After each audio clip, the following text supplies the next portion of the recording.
Hello and welcome. I know many of you use these videos to help you fall asleep. So before we begin, be sure to like the video and subscribe to the channel. Also comment where you're from and at what time you're watching. Take a moment to get comfortable, relax, and let yourself unwind.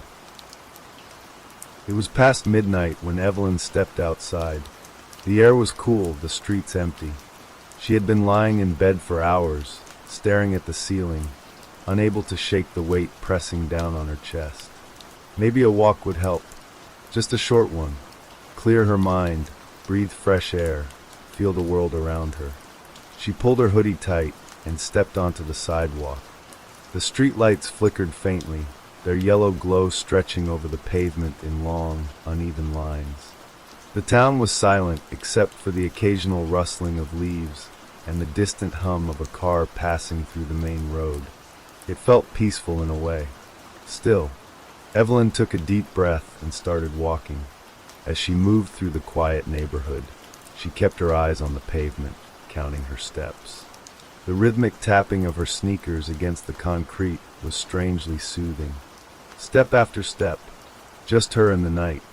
She turned onto a narrower street lined with old houses, their windows dark, their porches empty.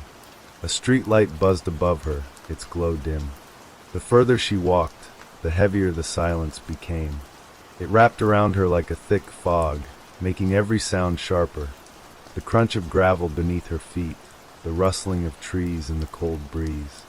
Then she heard it, a footstep, soft, distant, but there. She stopped. The sound stopped too. Evelyn turned her head slightly, glancing over her shoulder. The street behind her was empty. Nothing but pavement stretching into the dark. Maybe she imagined it. She shook her head and kept walking. Another footstep. Closer this time. Evelyn's heart jumped. She turned around fully, scanning the street. There was no one there. Just the empty sidewalk and the darkened houses. She let out a shaky breath. She was being paranoid. It was late. She was tired. Her mind was playing tricks on her. Still, she picked up her pace. The next street was even quieter. The houses looked older here, their windows hollow and dark, as if no one lived inside. The street lights were fewer, their glow barely reaching the sidewalks. The air felt different too, thicker, colder. Another footstep, this time much closer. Evelyn stopped abruptly, her pulse pounding in her ears. She turned again, and there, under the nearest streetlight, stood someone. A woman. She was too far to make out her face, but she was tall, wearing dark clothes. Her posture was strange, too still, too rigid. Evelyn's breath caught in her throat. "Hello," she called hesitantly. No answer. The woman just stood there, unmoving. Evelyn felt a chill crawl up her spine. She took a step back. The woman took a step forward. Evelyn's stomach dropped. She turned away and started walking faster. Her footsteps echoed louder now, her breath coming out in short, sharp bursts. She told herself not to look back. She told herself to just keep walking. But she couldn't help it. She turned her head. The woman was closer, much closer, and now Evelyn could see her face. Her own face, pale, expressionless. Her own eyes staring back at her. Evelyn let out a small, strangled gasp and stumbled backward. The other Evelyn tilted her head slightly. A slow smile stretched across her lips. Evelyn turned and ran. Evelyn's feet pounded against the pavement. She didn't know where she was running. She just had to get away. The houses blurred past her, dark and empty, the streetlights flickering like dying candles. Her breath came in ragged gasps, her chest tightening with every step. She could still hear the footsteps behind her. Steady, unhurried. She forced herself not to look back. Just run. Just keep running. Her sneakers skidded as she turned a corner, nearly losing her balance. She pushed forward, scanning the street ahead. The neighborhood looked different now. The houses, the trees, everything seemed off. Had she taken a wrong turn? No, that wasn't possible. She had walked these streets 100 times before. She knew the way. Then why did everything feel unfamiliar? A sharp sound broke through the silence. Laughter. Soft. Amused. Close. Evelyn's breath hitched. She couldn't help herself. She turned her head. The other Evelyn was there. Only a few feet away now, walking calmly, her steps perfectly synchronized with Evelyn's own. Her smile had widened. Evelyn's stomach twisted. Her own face, her own eyes, looking at her like she was prey. She choked on a breath and sprinted forward. She needed to get home. Now. The street stretched endlessly before her, like a road in a nightmare that never ended. Her legs ached, her lungs burned, but she pushed herself harder. She could see her house now. Just a few more steps. She practically threw herself at the door, fumbling for her keys with shaking hands. She could feel something behind her, a presence pressing in. The keys slipped from her fingers. No, no, no. She dropped to her knees, grabbing them frantically. The air around her felt wrong, heavy, charged with something she couldn't describe. She shoved the key into the lock, twisted it, and threw the door open. She didn't dare look back as she slammed the door shut. Silence. Her hands trembled as she locked the deadbolt, her forehead pressed against the wood. Her whole body was shaking. She forced herself to breathe. She was safe. She had to be safe. The house was dark but familiar. She knew every shadow, every creaking floorboard. She turned and pressed her back against the door, eyes squeezed shut. And then, a soft knock. Her heart stopped. It came again, gentle, almost polite. Knock, knock. Evelyn pressed a hand over her mouth. She didn't move, didn't breathe. A voice came from the other side. Her own voice. Evelyn, it whispered. Knock, knock. Let me in. Evelyn's breath shuddered in her chest. She pressed herself harder against the door, as if her weight alone could keep whatever was outside from getting in. Her mind screamed at her not to answer. Knock, knock. Evelyn, the voice repeated, her own voice, soft and coaxing. I know you can hear me. Her fingers curled against the wood. This wasn't real. It couldn't be real. Another knock, firmer this time. You left me out here, the voice said. That wasn't very kind, was it? Evelyn clenched her teeth. She couldn't let it in. She wouldn't. Silence stretched between them. The air in the house felt suffocating, thick with something unseen. Her ears strained, waiting for another sound. And then, a slow creak. The porch. Evelyn's stomach dropped. The footsteps were moving away from the door, circling the house. She clapped a hand over her mouth, stifling a whimper. Through the darkness, she turned toward the nearest window. The curtains were slightly open, just enough for her to see the front yard bathed in pale moonlight. She waited. Nothing. Maybe it was gone. Then movement. A shadow passed by. Her own silhouette, walking along the side of the house. No. No, no, no. Evelyn staggered back, heart hammering. Her double was still out there, looking for a way in. She needed to get away from the windows. She needed to hide. She turned and hurried through the house, moving as quietly as she could. Every shadow seemed darker now. Every creak of the floorboards sent a spike of fear through her. She reached the hallway and slipped into the bathroom, locking the door behind her. Darkness swallowed her. The only sound was her breathing, too loud, too fast. She clenched her fists, forcing herself to stay calm. A minute passed, then another. Maybe it was over.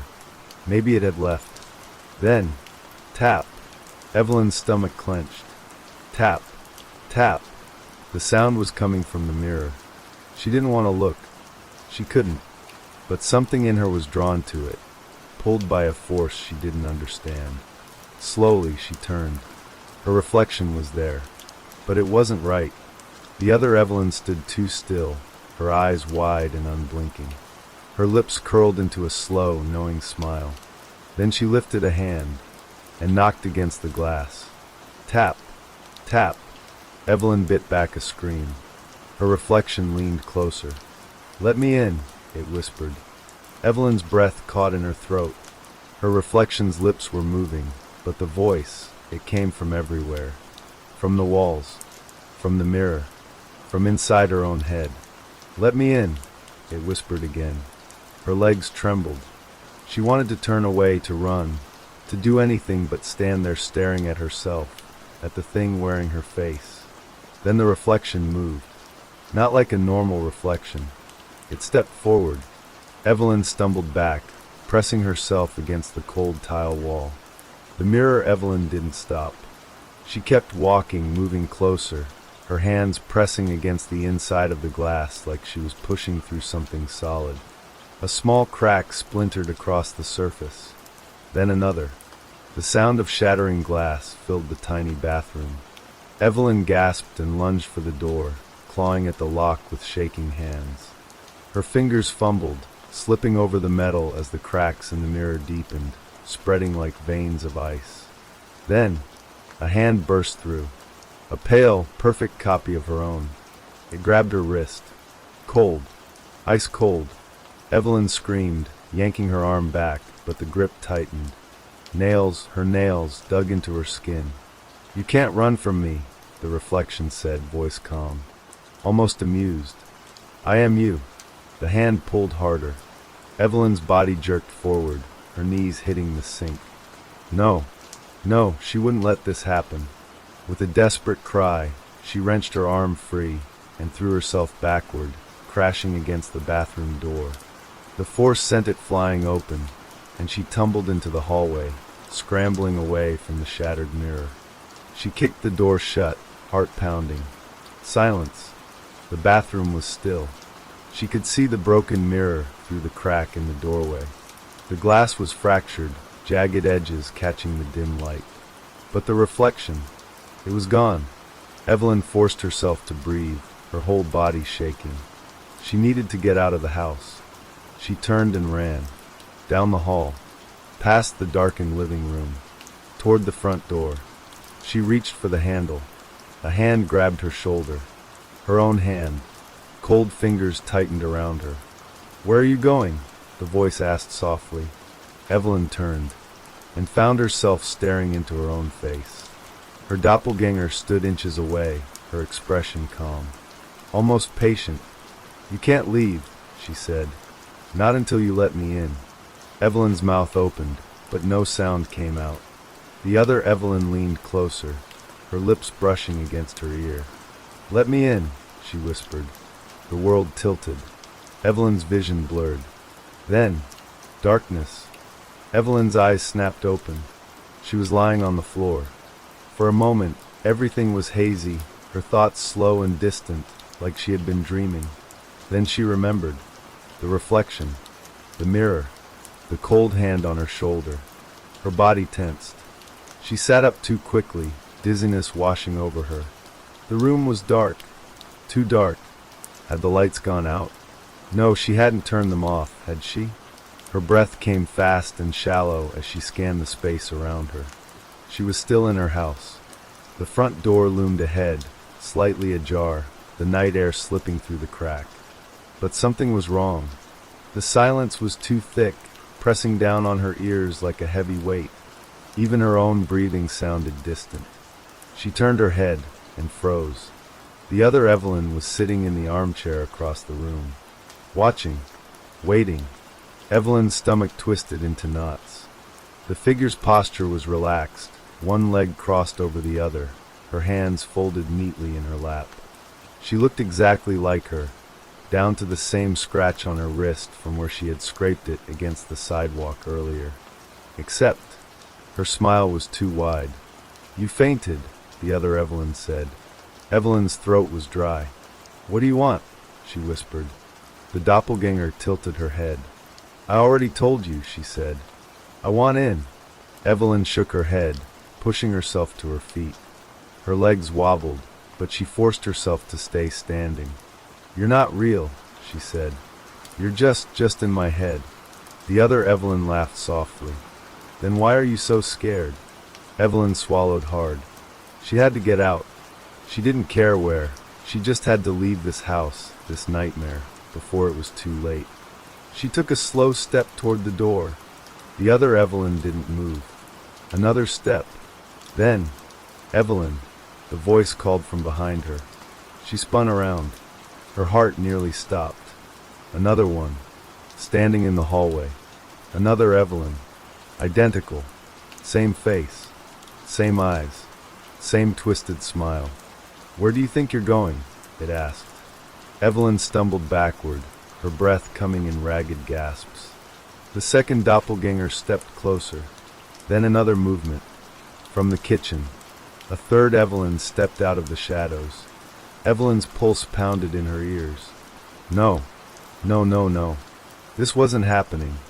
Her doubles were everywhere now, emerging from the corners of the room, stepping out of doorways, unfolding from the darkness itself. Each one wearing her face. Each one smiling. "Let us in," they whispered, voices overlapping, layering into an unnatural chorus. Evelyn turned and ran.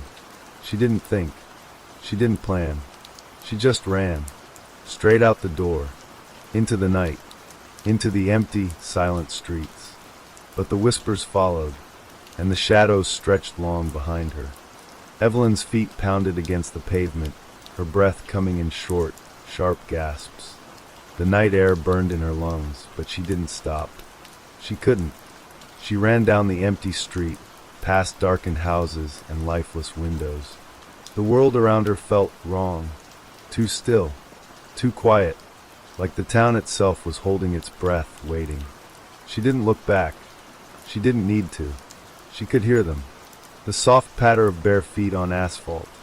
The whispers overlapping, slithering into her ears. "Let us in, Evelyn. You can't run forever. We belong here." Her pulse pounded as she turned a corner, sprinting toward the nearest intersection. The main road wasn't far. There would be people there. Streetlights. Cars. Something real. But when she reached the corner, she stopped cold. The street was gone. In its place was another row of houses, identical to the one she had just left. She turned in a circle, her chest tightening. No, this wasn't right.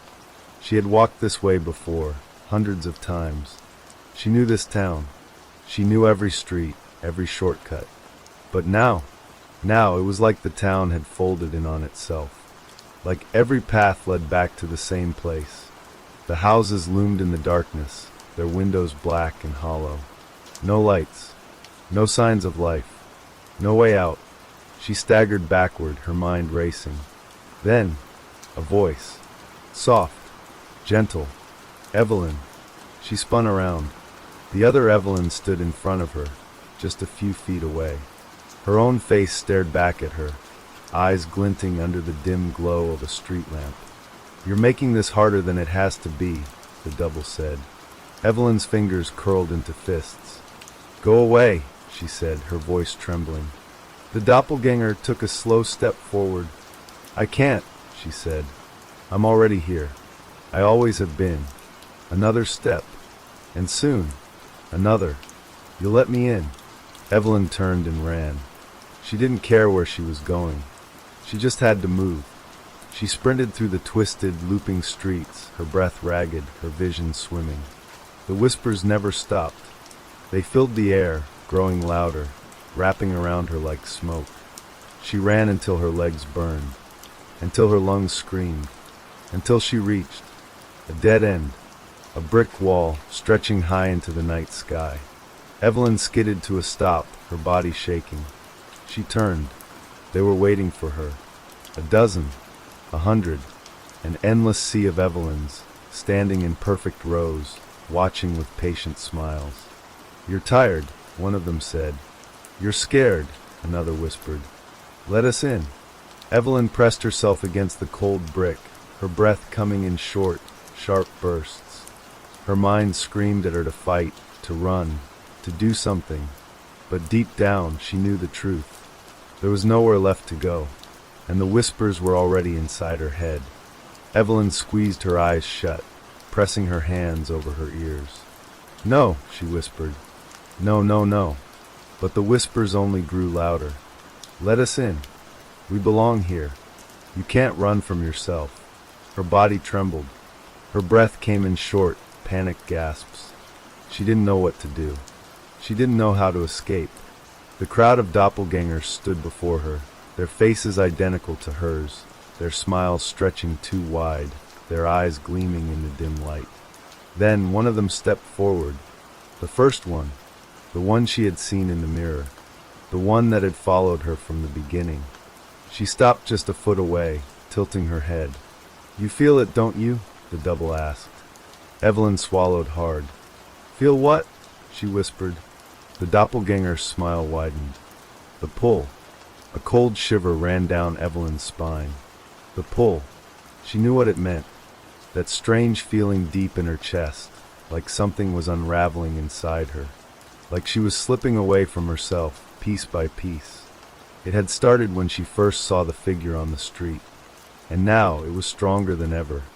Her body felt heavier, her mind foggy, distant, like she was losing her grip on reality. "It's already happening," the other Evelyn said. "You can feel it, can't you?" The lines blurring, the pieces falling into place. Evelyn shook her head violently. "No," she said. "I'm real. You're not. You're just something else. A shadow. A copy." The doppelganger's expression didn't change. "If I'm not real," she asked softly, "then why do you remember being me?" Evelyn froze. A sharp, icy pain shot through her skull. And then, memories. Not hers, but they felt real.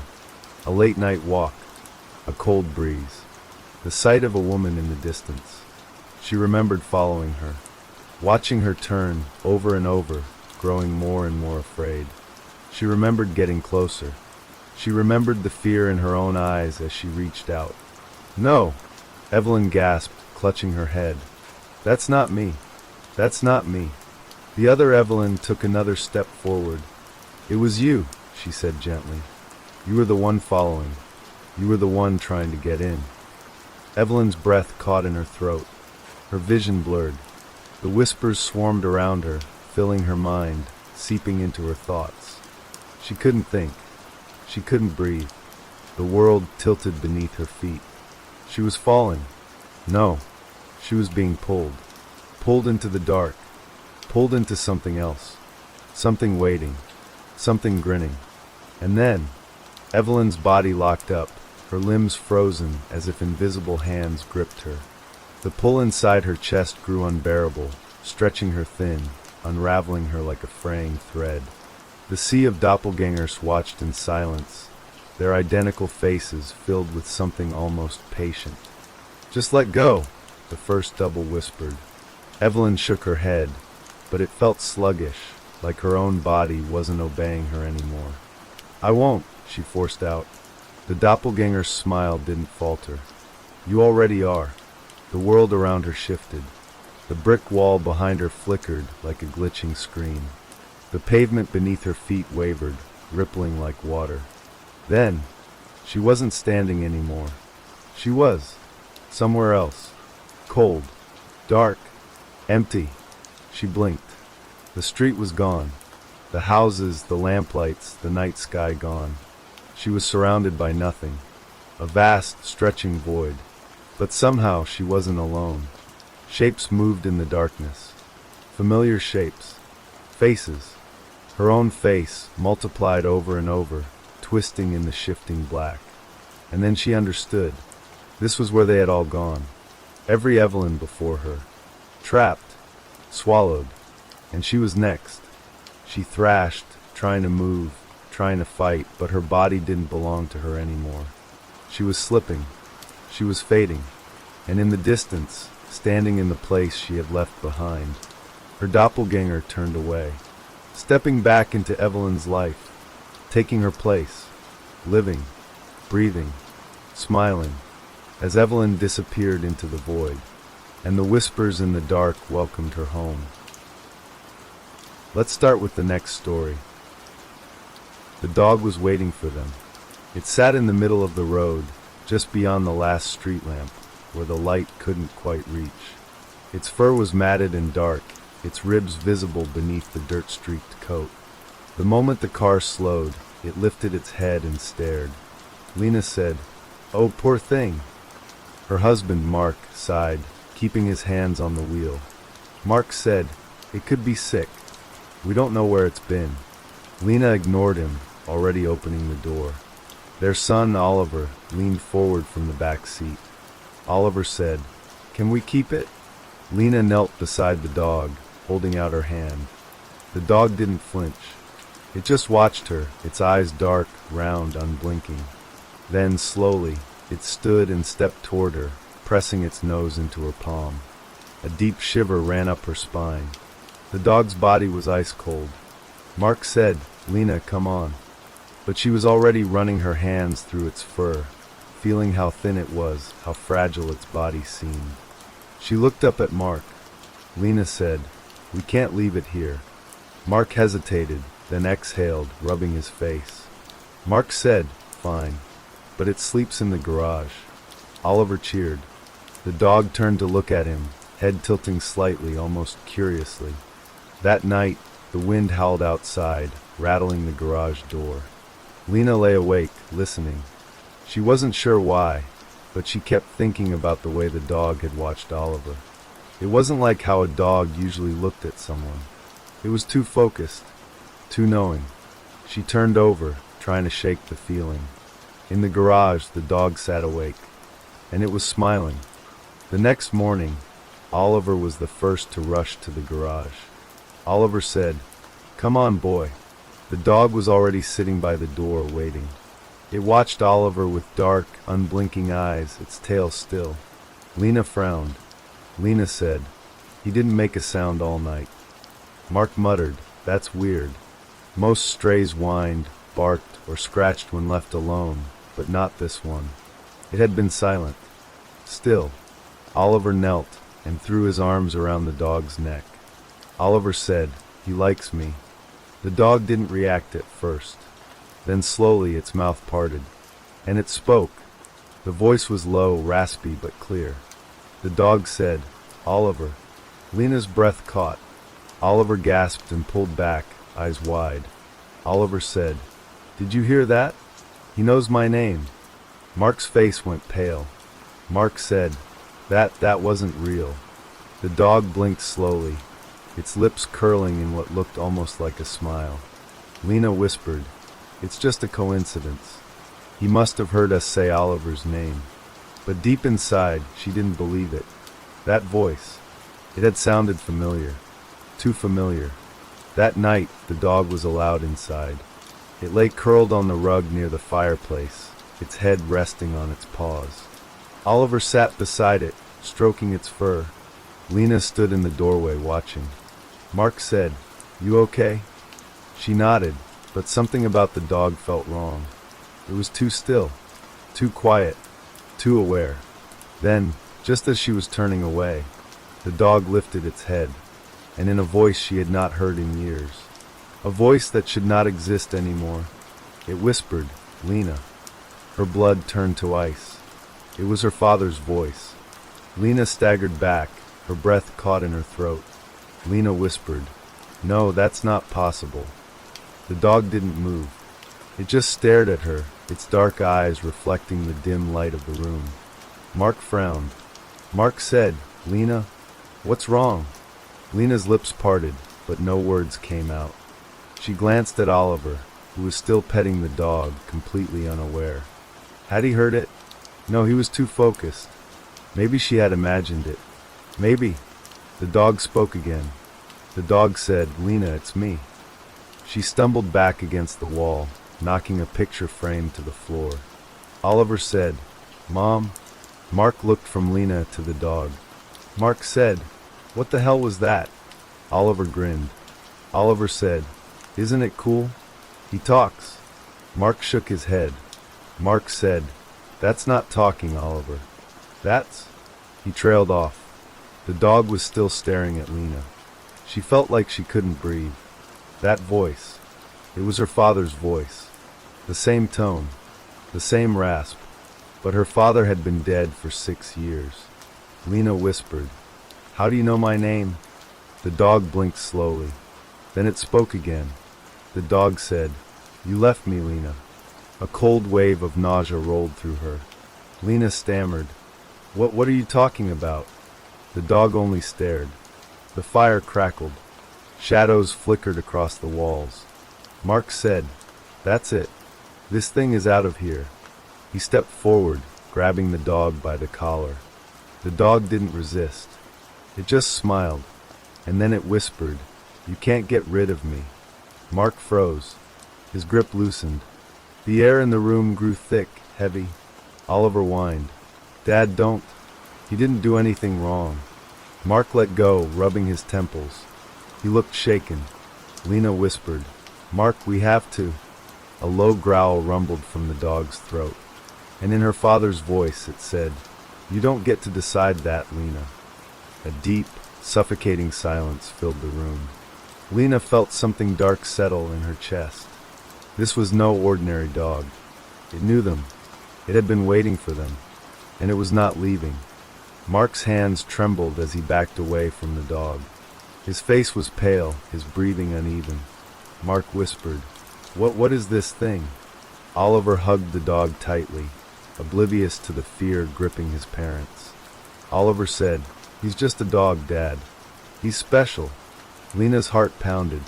Special wasn't the word she would use. Lena whispered, "Oliver, step away from him." Oliver frowned. Oliver said, "Why? He's not doing anything." The dog tilted its head, watching her. The dog said, "She's scared of me, Oliver." Lena flinched. The way it spoke, the way it used her father's voice, twisting his gentle tone into something unnatural. Oliver turned back to the dog.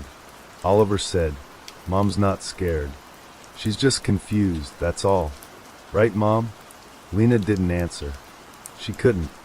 Mark finally found his voice. Mark said, "We're getting rid of it. Tonight." Oliver's eyes widened. Oliver shouted, "No, you can't." Mark didn't listen. He grabbed the leash from the counter and stepped forward. The dog didn't run. It just sat there waiting. Mark looped the leash around its neck. The dog said, "That won't work." Mark yanked the leash. The dog didn't move. Lena felt the air shift, like the walls were closing in. The dog blinked slowly, then smiled. The dog whispered, "You don't understand yet." Mark's hands tightened around the leash. Mark growled, "I don't care what you are. You're leaving." The dog chuckled, a low, guttural sound that didn't belong in a dog's throat. Lena reached for Oliver, pulling him back. Lena whispered, "Mark, stop." Mark didn't stop. He pulled harder. The dog lifted its head, and then it spoke again. The dog said, "Mark, you should know better." Mark's face twisted in confusion. Mark said, "No what?" The dog smiled wider. The dog said, "That I never really left." Lena's stomach dropped. Mark froze. The room felt too quiet, too still. Then the dog stood up, stretched, and shook out its fur. The fireplace flickered violently. The dog said, "Let's go for a walk, Mark. Just like old times." Mark stumbled back, his face drained of color. Mark whispered, No, that's not." Lena didn't understand, but Mark did. She could see it in his eyes. Terror. Recognition. The dog took a step closer. The dog whispered, "Do you remember now?" Lena grabbed Mark's arm. Lena demanded, "Mark, what is it talking about?" Mark's throat bobbed. His hands were shaking. Mark whispered, This isn't a dog." Lena already knew that. But Mark looked worse than afraid. He looked guilty, and that scared her more than anything. Lena's grip tightened on Mark's arm. Lena whispered, "What do you mean? Mark, what is going on?" Mark didn't answer. His breathing was shallow, his eyes locked on the dog. The dog tilted its head. The dog whispered, "You never told her, did you?" Lena turned to Mark, her stomach twisting. Lena asked, "Told me what?" Mark shook his head. Mark whispered, This isn't real." The dog chuckled. The sound was low, almost amused. The dog said, "Oh, but it is, Mark. You just tried to forget." You buried it, just like you buried me. Lena took a step back. Lena said, "Stop. Stop talking like that." The dog turned its deep, knowing eyes to her. The dog whispered, "You don't know, do you?" Lena whispered, "Know what?" Mark squeezed his eyes shut. His hands were shaking. Mark whispered, "It's not possible. This can't be happening." The dog took another step forward. The dog said, "Tell her, Mark." Lena turned to her husband. Lena demanded, "Tell me what?" Mark finally looked at her, his face pale. His voice broke when he spoke. Mark whispered, "When I was a kid, I had a dog." Lena felt her breath catch. Mark swallowed hard. Mark continued, "He was just like this one. Same eyes, same fur. I loved him." The dog sat down, watching him. Mark's voice shook. Mark whispered, "One day he got sick. My dad, he told me we couldn't afford a vet. He said the kindest thing was to put him down." Lena's blood ran cold. Mark whispered, "I didn't want to, but my dad made me." The dog blinked slowly. The dog said, "Tell them how." Mark shook his head violently. Mark whispered, "No, please." The dog's voice was calm, patient. The dog said, "Tell them, Mark." Tears filled Mark's eyes. Mark whispered, "I took him out to the woods. I dug a hole." Lena's breath hitched. Mark's voice cracked. Mark whispered, "He trusted me." He wagged his tail the whole way. I couldn't do it at first. But my dad, he was watching. He told me to be a man." Oliver clutched Lena's arm, his face pale. Oliver whispered, "Dad?" Mark clenched his fists. Mark whispered, I hit him with a shovel." Lena's stomach lurched. Mark's voice was barely audible. Mark whispered, "He didn't die right away. He looked at me. He whimpered. But my dad said to keep going. So I did." The room was silent. Then the dog spoke. The dog whispered, "And now I'm back, Mark." Mark let out a shaky breath. The dog stepped closer. The dog whispered, "Do you know what that means?" Mark shook his head, his body trembling. The dog grinned. The dog whispered, "It means it's your turn." Mark stumbled backward, his breath ragged. Mark whispered, "No, this isn't real. It's not real." The dog took another step forward, its nails clicking against the floor. The dog whispered, "You thought you could forget me? Bury me and move on." Mark shook his head violently. Mark stammered, I was just a kid. I didn't have a choice." The dog chuckled, the sound hollow and wrong. The dog said, "Neither did I." Lena's heart pounded. She grabbed Oliver and pulled him behind her. Lena whispered, "Mark, we need to get out of here."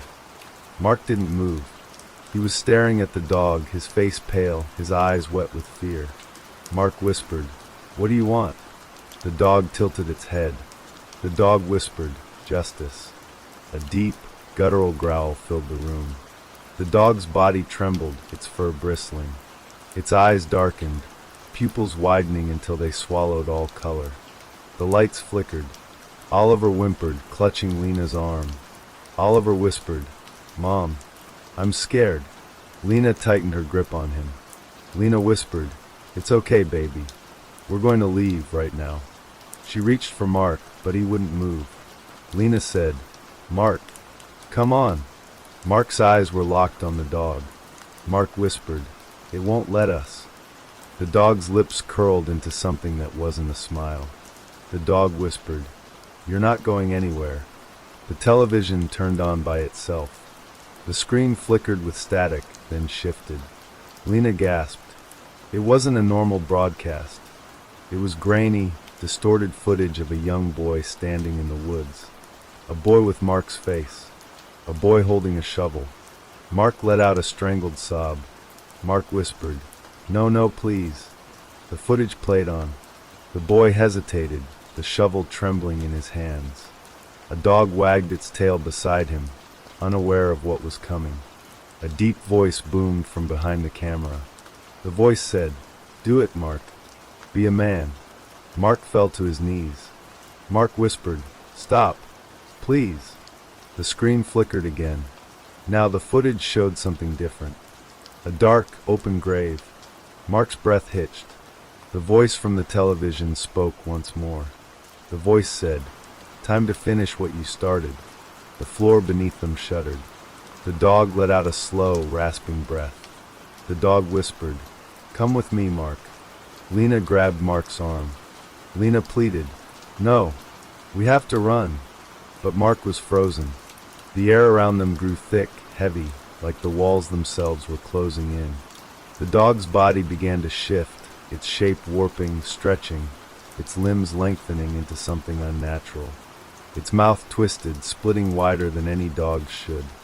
The dog whispered, "Time to dig, Mark." Then the lights went out. A single sound filled the darkness. The scraping of a shovel against dirt. The scraping sound grew louder, sharper, as if something was being unearthed from deep below the house. Lena clutched Oliver, her heart hammering in her chest. Lena whispered, "Mark, we need to move. Now." But Mark didn't respond. He was shaking, his eyes wide, staring into the darkness where the dog had been. Mark whispered, "I can hear it. I can hear the shovel." The television flickered again. The grainy image showed the same boy, young Mark, standing beside the grave. But this time the dog was gone. The hole was deeper, the dirt freshly turned. And then something moved inside it. Lena let out a choked gasp as a small, withered hand reached up from the grave on the screen, fingers curling toward the boy. The voice from the television spoke again, deep and cold. The voice said, "You buried it, but you never left." Mark's hands flew to his ears. Mark shouted, "Stop it! Stop!" The walls trembled. The dog's breath echoed through the house, its raspy voice slithering through the dark. The dog whispered, "You have to finish it, Mark, or I will." Oliver whimpered, clinging to Lena. Oliver whispered, "Mom, it's under the floor." Lena's stomach turned to ice. She didn't want to look, but she did. The wooden floorboards beneath Mark had begun to bow upward, warping as if something was pushing from underneath. The scraping sound was no longer distant. It was right beneath them. Lena yanked Mark's arm. Lena shouted, "We have to go." Mark shook his head. Mark whispered, I can't leave it again." The floor cracked. Then, with a sickening crunch, the wood split open. A skeletal, decayed hand shot through the broken boards, grasping for Mark's ankle. Lena screamed. Mark tried to pull away, but the grip tightened, pulling him toward the gaping hole in the floor. The dog, if it was even a dog anymore, let out a deep, guttural laugh. The dog whispered, "It remembers, Mark. And now it's coming back." The hand pulled harder. Mark screamed, "Help me." Lena lunged forward, grabbing his arm just as more hands clawed their way out of the floor. Thin, rotting, reaching. The air filled with the sound of dirt shifting, of something crawling its way up from below. The voice from the television spoke one last time. The voice said, "Welcome home." Then the power went out completely. The house was swallowed by darkness, and the scraping continued. Lena held onto Mark with all her strength, her fingers digging into his arm as he struggled against the hands pulling him downward. Lena shouted, "I won't let you go." Oliver sobbed beside her, pressing himself into the corner of the room, his tiny hands covering his ears. The house trembled, the floor splintering beneath them, as if something massive was trying to break through. Mark thrashed, kicking at the hands clawing at his legs. They were cold, impossibly strong, their bony fingers wrapping around his ankles like iron shackles. Mark screamed, "It's dragging me down." Lena's heart pounded. She couldn't let this happen. She wouldn't. With all her strength, she yanked Mark back, the rotten fingers scraping against his skin as they lost their grip. He collapsed against her, gasping for air, his body trembling. But the floor was still moving. The hole was growing wider, the darkness beneath it stretching like an open maw waiting. Then the dog stepped forward.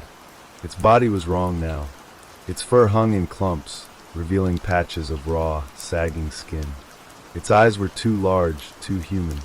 It opened its mouth, but instead of barking, it spoke in a voice that wasn't its own. The dog whispered, "You can't run from the past, Mark. You buried it, but it never left." Mark shook his head, tears spilling down his cheeks. Mark whispered, "I was just a kid. I didn't know." Lena grabbed his face, forcing him to look at her. Lena said, "None of this is real. It's trying to break you." The dog's head twitched, snapping unnaturally to the side. It took another step forward, its paws leaving bloody imprints on the wooden floor. The dog whispered, "It's already broken." Then, without warning, the floor caved in. Lena barely had time to grab Oliver before the ground beneath them collapsed, sending them plunging into the darkness below. She hit the ground hard, pain jolting through her body as dust and debris rained down around them. She gasped for air, the scent of damp earth filling her lungs. Lena groaned, "Oliver? Mark?" A small hand clutched her arm. Oliver whispered, "I'm here." Lena exhaled in relief, pulling him close. But where was Mark? She looked around frantically. They had fallen into a basement, no, a tunnel. The walls were made of packed dirt, lined with thick, gnarled roots. The ceiling above them was gone, but there was no light coming from the house. Just endless, suffocating darkness. Then, a sound echoed from the depths of the tunnel. A slow, rhythmic scraping, like something being dragged. Oliver buried his face against Lena's shoulder. Oliver whispered, "It's coming." Lena's breath hitched. Somewhere in the darkness, something was moving toward them. Lena forced herself to move, her legs trembling as she pulled Oliver up with her. The tunnel stretched endlessly in both directions, disappearing into complete darkness. She had no idea where it led, no idea if Mark had fallen somewhere nearby, or if he had been taken. Lena whispered, "We need to find Daddy." Oliver clung to her, his small body shaking against hers.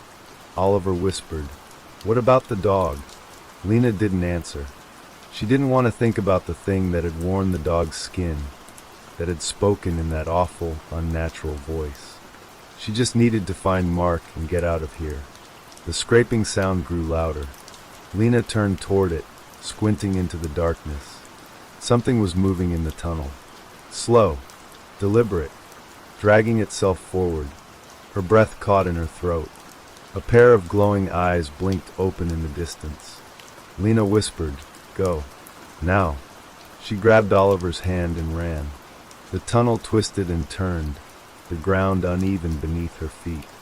Roots jetted out from the walls, scraping against her arms as she pushed forward. Oliver struggled to keep up, his small legs stumbling on the dirt path. Behind them, the scraping grew faster. Lena didn't dare look back. She could hear it closing in, something heavy pulling itself forward. A wet, rasping breath filled the tunnel, followed by a whisper, low and guttural. The voice said, "You can't leave me behind, Mark." Lena's stomach dropped. It wasn't talking to her. It was talking to Mark. She skidded to a stop, nearly falling as she turned. Lena shouted, "Mark!" A shadow shifted in the distance. A figure slumped against the tunnel wall, barely visible in the dim glow of those horrible, inhuman eyes. It was Mark. Lena ran to him, kneeling by his side. His face was pale, his eyes unfocused. His hands trembled as he reached for her. Mark whispered, "It's real, Lena. It's real." Lena grabbed his shoulders, shaking him. Lena said, "We have to move. It's coming." Mark turned his head toward the tunnel behind them. His breath hitched. Mark whispered, "I buried it. I buried it, but it came back." Lena didn't understand. Then she saw it. Something was crawling toward them, its body twisted and wrong. Its limbs bent at odd angles, its skin stretched tight over sharp bones. But the worst part was its face. It looked like Mark, but not as he was now. It looked like him as a boy. The child Mark whispered, "You left me down here." Mark recoiled, shaking his head violently. Mark shouted, "No, no, I didn't." The thing dragged itself closer, its mouth stretching into a grin that was too wide, too full of teeth. The child Mark whispered, "You forgot about me."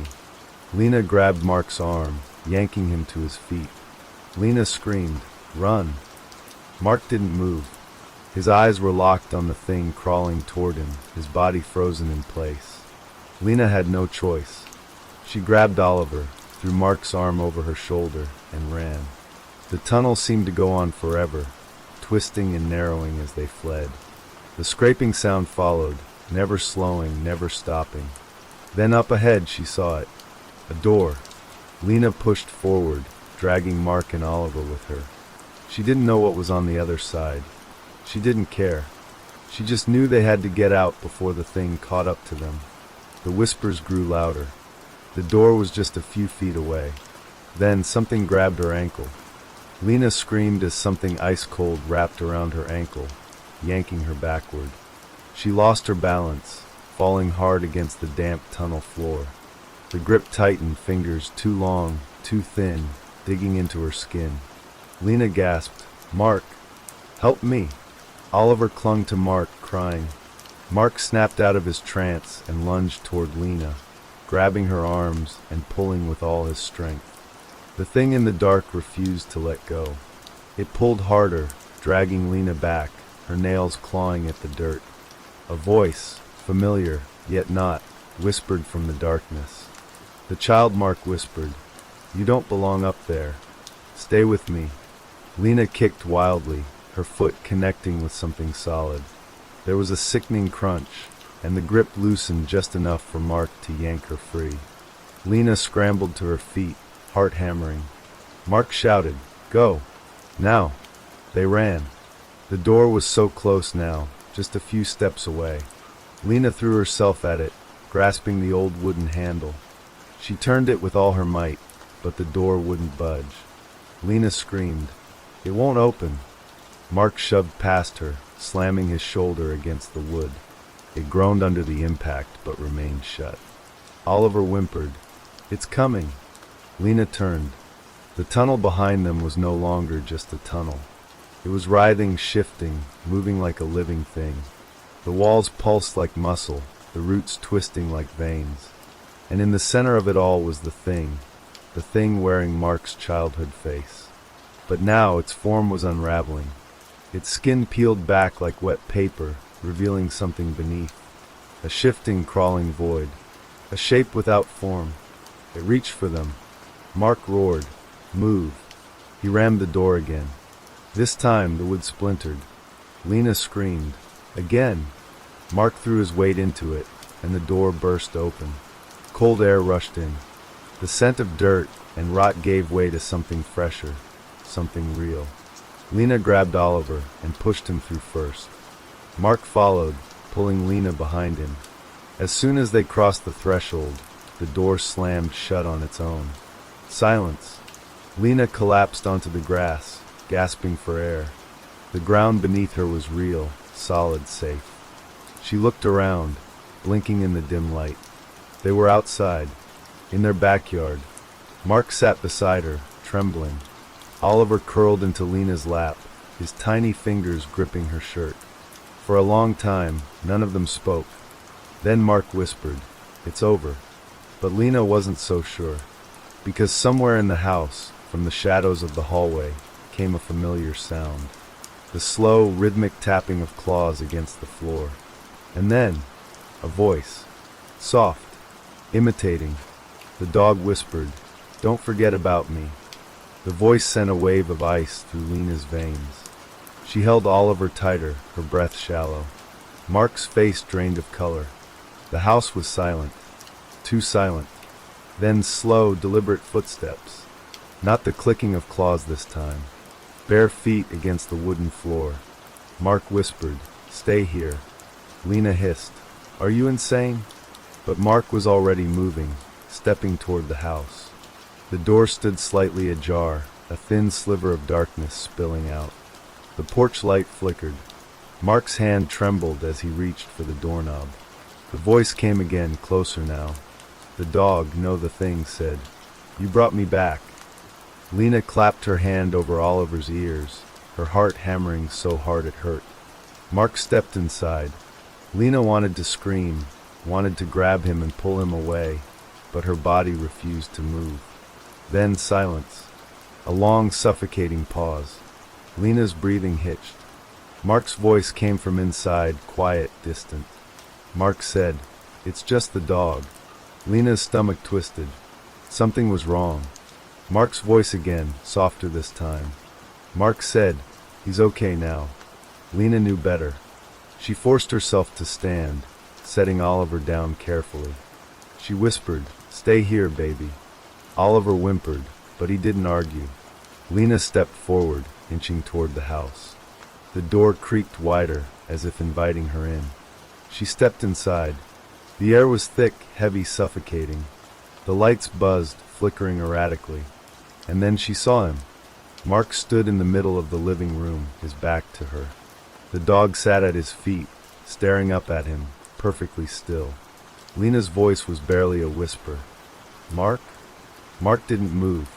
She took another step forward, and that's when she noticed. The dog wasn't breathing. Its chest didn't rise or fall. Its fur was too still, too rigid, like something taxidermied. Lena whispered again, "Mark, look at me." Slowly, so slowly, Mark turned his head. But his face was wrong. His eyes weren't his.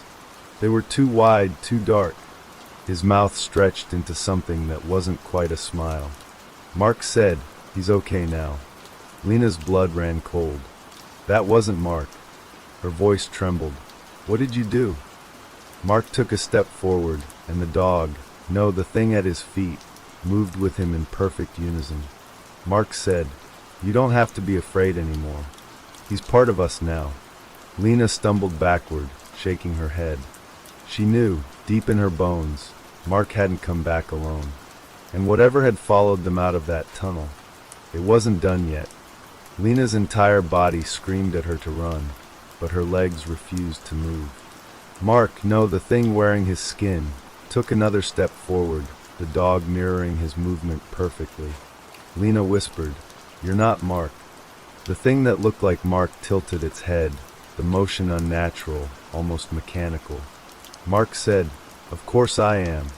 But his voice, it wasn't quite right. There was something hollow about it, as if it were echoing from somewhere far away. Lena's breath came in short, shallow gasps. She glanced at the dog, its glassy, unblinking eyes locked onto her. It still wasn't breathing. Lena swallowed hard and took a step back. She whispered, "Where is my husband?" Mark smiled wider, stretching too far, too wrong. Mark said, "I'm right here." Lena's hands clenched into fists. Her gut told her to run, to grab Oliver and leave. But she had to be sure. She had to know. Her voice trembled. "What's my middle name?" The thing's smile faltered, just slightly. Lena took another step back. Mark said, "You don't have to test me, Lena. It's me." Lena shook her head. "Say it." Silence. Then, Mark's mouth moved, but no sound came out. His lips formed shapes, trying, struggling, as if searching for something that wasn't there. Then the dog opened its mouth. But it wasn't a bark. It was a whisper, a voice that didn't belong to it. Dog said, "Marie." Lena's blood ran ice cold. She never told Mark her middle name. Her father used to call her that, long ago, before he died. Her voice barely came out. No. The dog's mouth stretched wider, blackness pooling behind its teeth. Dog said, "You don't remember me?" Lena turned and ran. She bolted for the door, her heart slamming against her ribs. Behind her, Mark's voice rose, twisting into something else, something distorted. Mark said, "Come back." But it wasn't his voice anymore. It was her father's. Lena let out a strangled sob as she threw herself outside. Oliver stood where she had left him, his eyes wide with fear. Oliver said, "Mommy, what's wrong?" Lena didn't answer. She scooped him into her arms and ran toward the car. Behind her, the porch light flickered wildly. The front door creaked open wider. She knew they were coming. She fumbled with the car keys, her fingers numb and shaking. Oliver whimpered, "Mommy?" She finally got the door open, shoving Oliver into the back seat. She turned, and Mark was there, standing just a few feet away, still smiling. Mark said, "You can't leave." The dog sat beside him, its mouth still hanging open, still whispering. Dog said, "You brought us back." Lena slammed the car door shut and locked it. Her hands shook as she jammed the key into the ignition. The engine stuttered. Mark took a step closer. Lena's breath hitched. She turned the key again. The engine roared to life. Without hesitation, she threw the car into reverse. Mark lunged. She hit the gas. The tires screeched against the pavement as the car jerked backward. She caught a glimpse of Mark in the headlights, and for a split second, his face changed. It wasn't him. It was something else. Something ancient. Something hungry. Lena let out a sob and sped down the road, leaving the house behind. She didn't stop, not even when she heard Oliver whisper. Oliver said, "Mommy, the dog is in the car." Lena's stomach dropped. She gripped the wheel so tight her knuckles turned white. The car swerved slightly as she glanced in the rearview mirror. Oliver sat in his car seat, his small hands gripping the straps. His wide eyes flickered with something she hadn't seen before. Fear, yes, but also confusion. Lena whispered, "What did you say?" Oliver didn't blink. Oliver said, "The dog is in the car." A chill crawled up Lena's spine. She forced herself to keep her eyes on the road. She whispered, "No, baby. The dog is gone." Oliver shook his head. Oliver said, "He's right here." Lena's breath hitched. She gritted her teeth and flicked her eyes back to the mirror. Nothing. The back seat was empty except for Oliver. Her hands trembled as she adjusted the mirror, scanning the dark corners of the car. Still nothing. Lena let out a shaky breath. Lena said, "It's okay, sweetheart. We're safe." Oliver frowned. Oliver said, "He says you shouldn't lie." The blood drained from Lena's face. Her foot pressed harder on the gas. The road ahead stretched into darkness, the headlights cutting a narrow path through the night. She forced a smile, trying to keep her voice steady. Lena said, "We're just tired, baby. It's been a long night." Oliver blinked slowly. Then, Oliver said, "Mommy." His voice was soft, almost hesitant. Lena said, "What, sweetie?" Oliver whispered, "I think he likes you." Lena's chest tightened. She didn't dare ask, didn't dare turn around.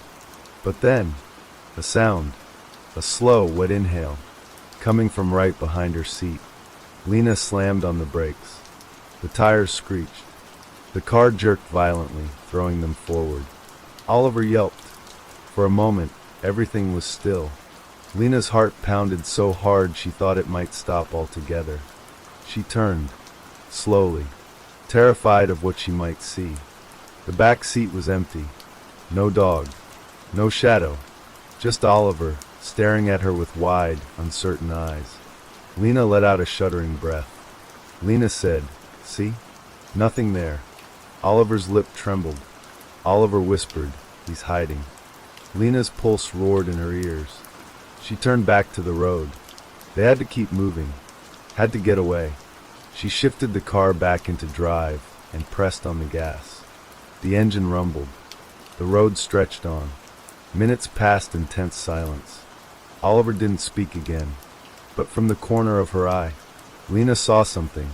A shape, low, unmoving, curled in the passenger seat.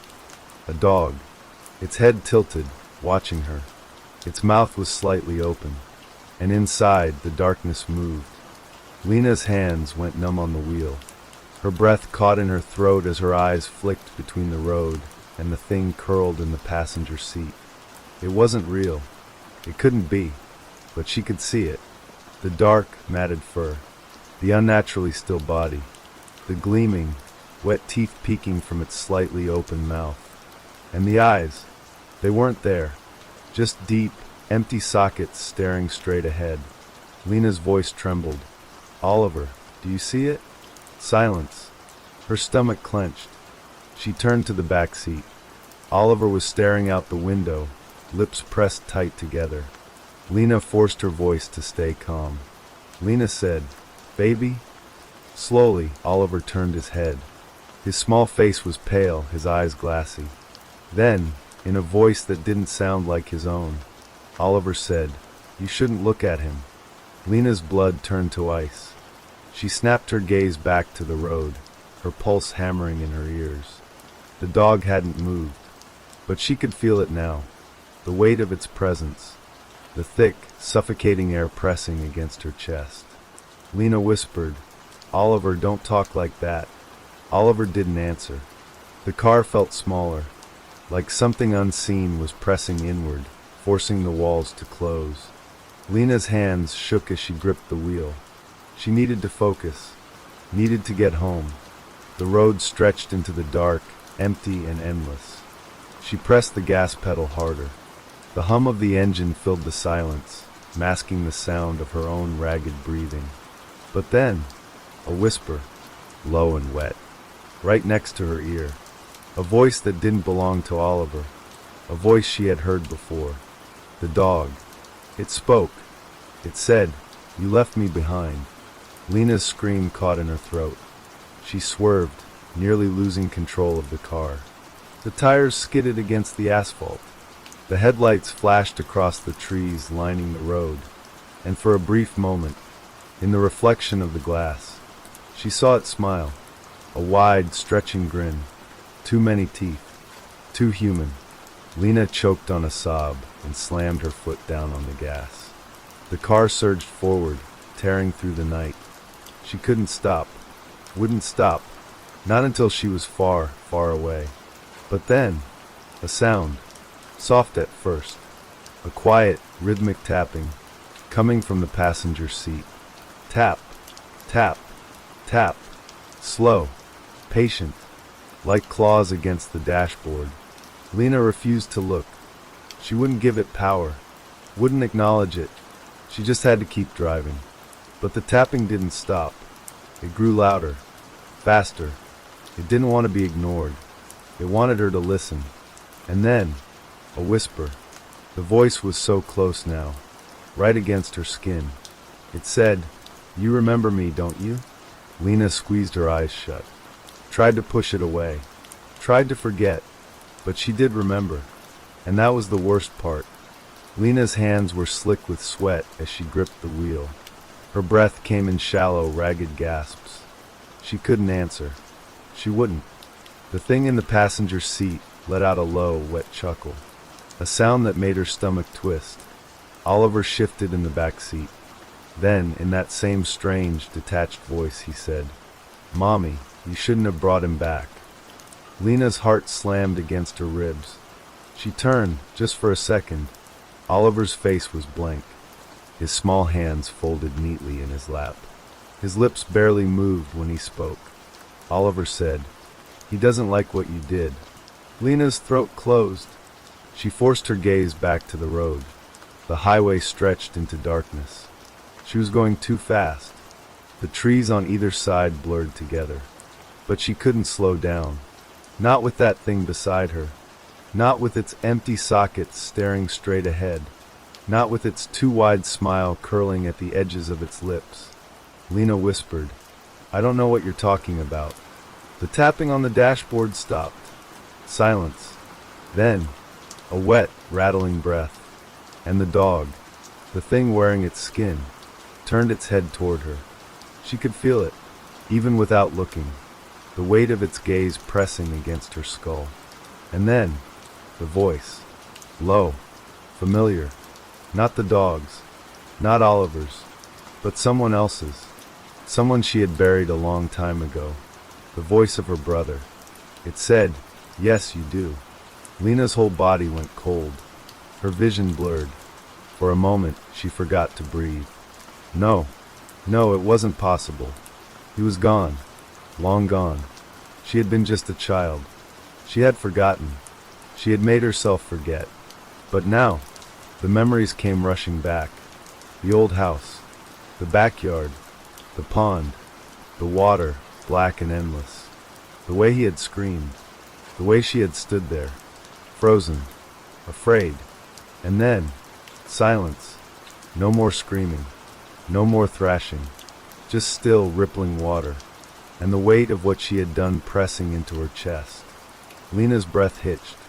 She squeezed the wheel so hard her knuckles ached. She couldn't go back. She couldn't remember. But the thing beside her, the thing that had been her pet, her comfort, her friend, wasn't done with her yet. It leaned closer. Its voice was a whisper. It said, "Did you think I wouldn't find you?" Lena's body locked up. Her foot slipped off the gas pedal. The car began to slow. She could barely think, barely see. Oliver stirred in the back seat. And then, softly, he asked, "Mommy, who are you talking to?" Lena's mouth went dry. She couldn't answer, because she didn't know. Not anymore. Not when the past was staring her right in the face. And not when, out of the corner of her eye, the thing that had been a dog was still smiling. Lena's hands trembled on the wheel. The road ahead was swallowed by darkness. The headlights barely cut through the night, as if something heavy pressed against the light itself. She couldn't take her eyes off the road, couldn't look at the thing beside her, but she could feel it, feel its breath, warm and damp, brushing against her skin, feel the weight of its stare. Lena swallowed hard and forced her voice to stay steady. She whispered, "You're not real." The thing in the passenger seat let out a quiet, wheezing laugh. And then, in a voice that made her stomach twist, it said, "Neither are you." Lena's breath caught in her throat. The words dug into her, like something sharp, something rotten. She pressed down on the gas pedal again. The car surged forward. Faster, faster. Oliver let out a small, sleepy sound in the back seat. She glanced at him through the mirror. His tiny hands clutched his stuffed rabbit. His head rested against the window. His eyes were closed, as if he couldn't hear, as if none of this was happening. But Lena knew. She knew the truth, because the thing beside her, the thing that wore the dog's skin, had started humming, a low, eerie tune, a song she hadn't heard in years, a song that belonged to the past, to another time, to another life. Lena whispered, "Stop." The humming continued, louder, closer, like it was curling inside her ears, filling her skull. She gritted her teeth. The road stretched on, endless and empty. She had to keep driving, had to keep moving, had to pretend that the thing beside her wasn't there, that it wasn't watching, that it wasn't grinning with too many teeth, that it wasn't. Lena's breath hitched. Something was wrong. Something was. The road. It wasn't the same anymore. She blinked. No, it was still the highway. Still the same cracked pavement. Still the same lines stretching into the distance. But the trees on either side, they weren't trees anymore. They were something else. Something tall. Something thin. Something with hollow faces and gaping mouths. Lena's pulse slammed against her ribs. She gasped and jerked the wheel. The tires screeched. The car swerved. Oliver stirred in the back seat, groggy and confused. He mumbled, "Mommy?" Lena didn't answer. She couldn't, because the thing beside her, the thing in the passenger seat, was laughing now, laughing in a voice that was no longer human. And when she finally forced herself to look, just for a second, its mouth was still moving, still laughing, but the sound wasn't coming from it anymore. It was coming from the road ahead, from the darkness itself. And Lena knew. She knew they were no longer driving home. They were driving somewhere else, somewhere they were never meant to go. And the thing beside her, the thing in the shape of a dog, was taking them there. Lena's hands tightened on the steering wheel. Her knuckles were white. The road ahead stretched into an endless void. She couldn't tell how long she had been driving. Minutes? Hours? The world outside the car had lost its shape. The trees, if they were trees, stood like twisted figures, their mouths open in silent screams. The thing beside her, no longer pretending to be a dog, had stopped laughing. Now it only watched. Lena's breath was shallow. Her heartbeat was loud. Too loud. She risked a glance at Oliver through the mirror. His small face was pale. His eyes were open now. Wide. Afraid. He whispered, "Mommy, where are we?" Lena forced a shaky smile. She said, "We're going home, baby." The thing beside her let out a slow, rattling breath. It whispered, "No, we're not."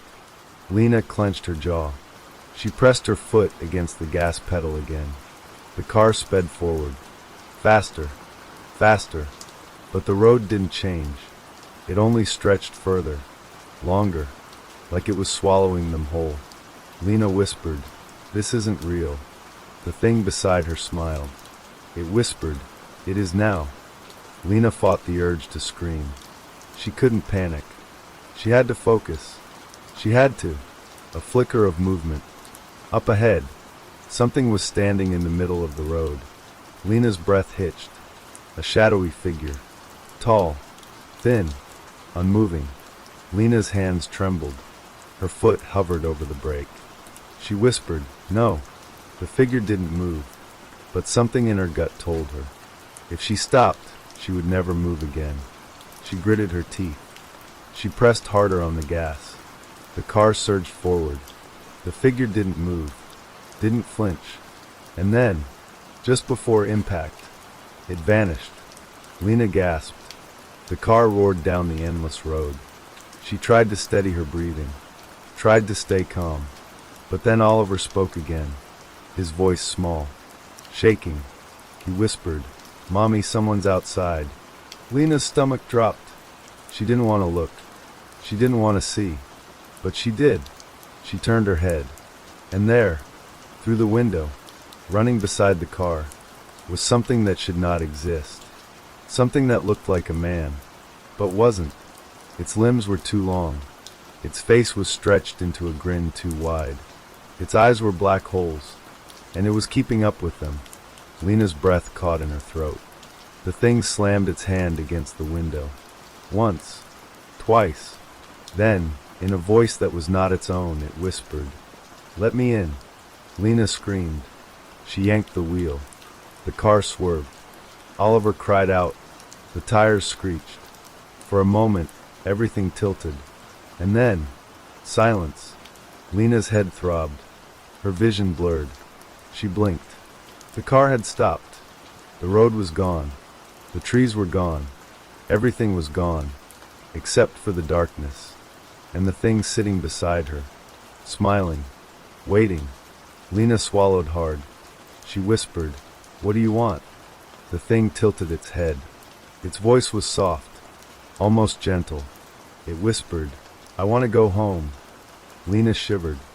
She whispered, "You don't have a home." The thing's smile widened. It whispered, "I do now." And then, the car doors unlocked. Click. Lena's breath caught in her throat. The doors had unlocked on their own. She didn't move, didn't blink, didn't breathe. Oliver whimpered. He whispered, "Mommy, don't let it in." Lena reached out. She locked the doors again. Click. Silence. The thing beside her didn't react. It just smiled. Then, click. The doors unlocked again. Lena's hands trembled. She locked them once more. Click. The doors unlocked. Again, and again, and again. Faster now. Click. Click. Click. Click. Click. Like laughter. Like mockery. Lena gritted her teeth. She reached for Oliver, pulling him close. She whispered, "Don't move."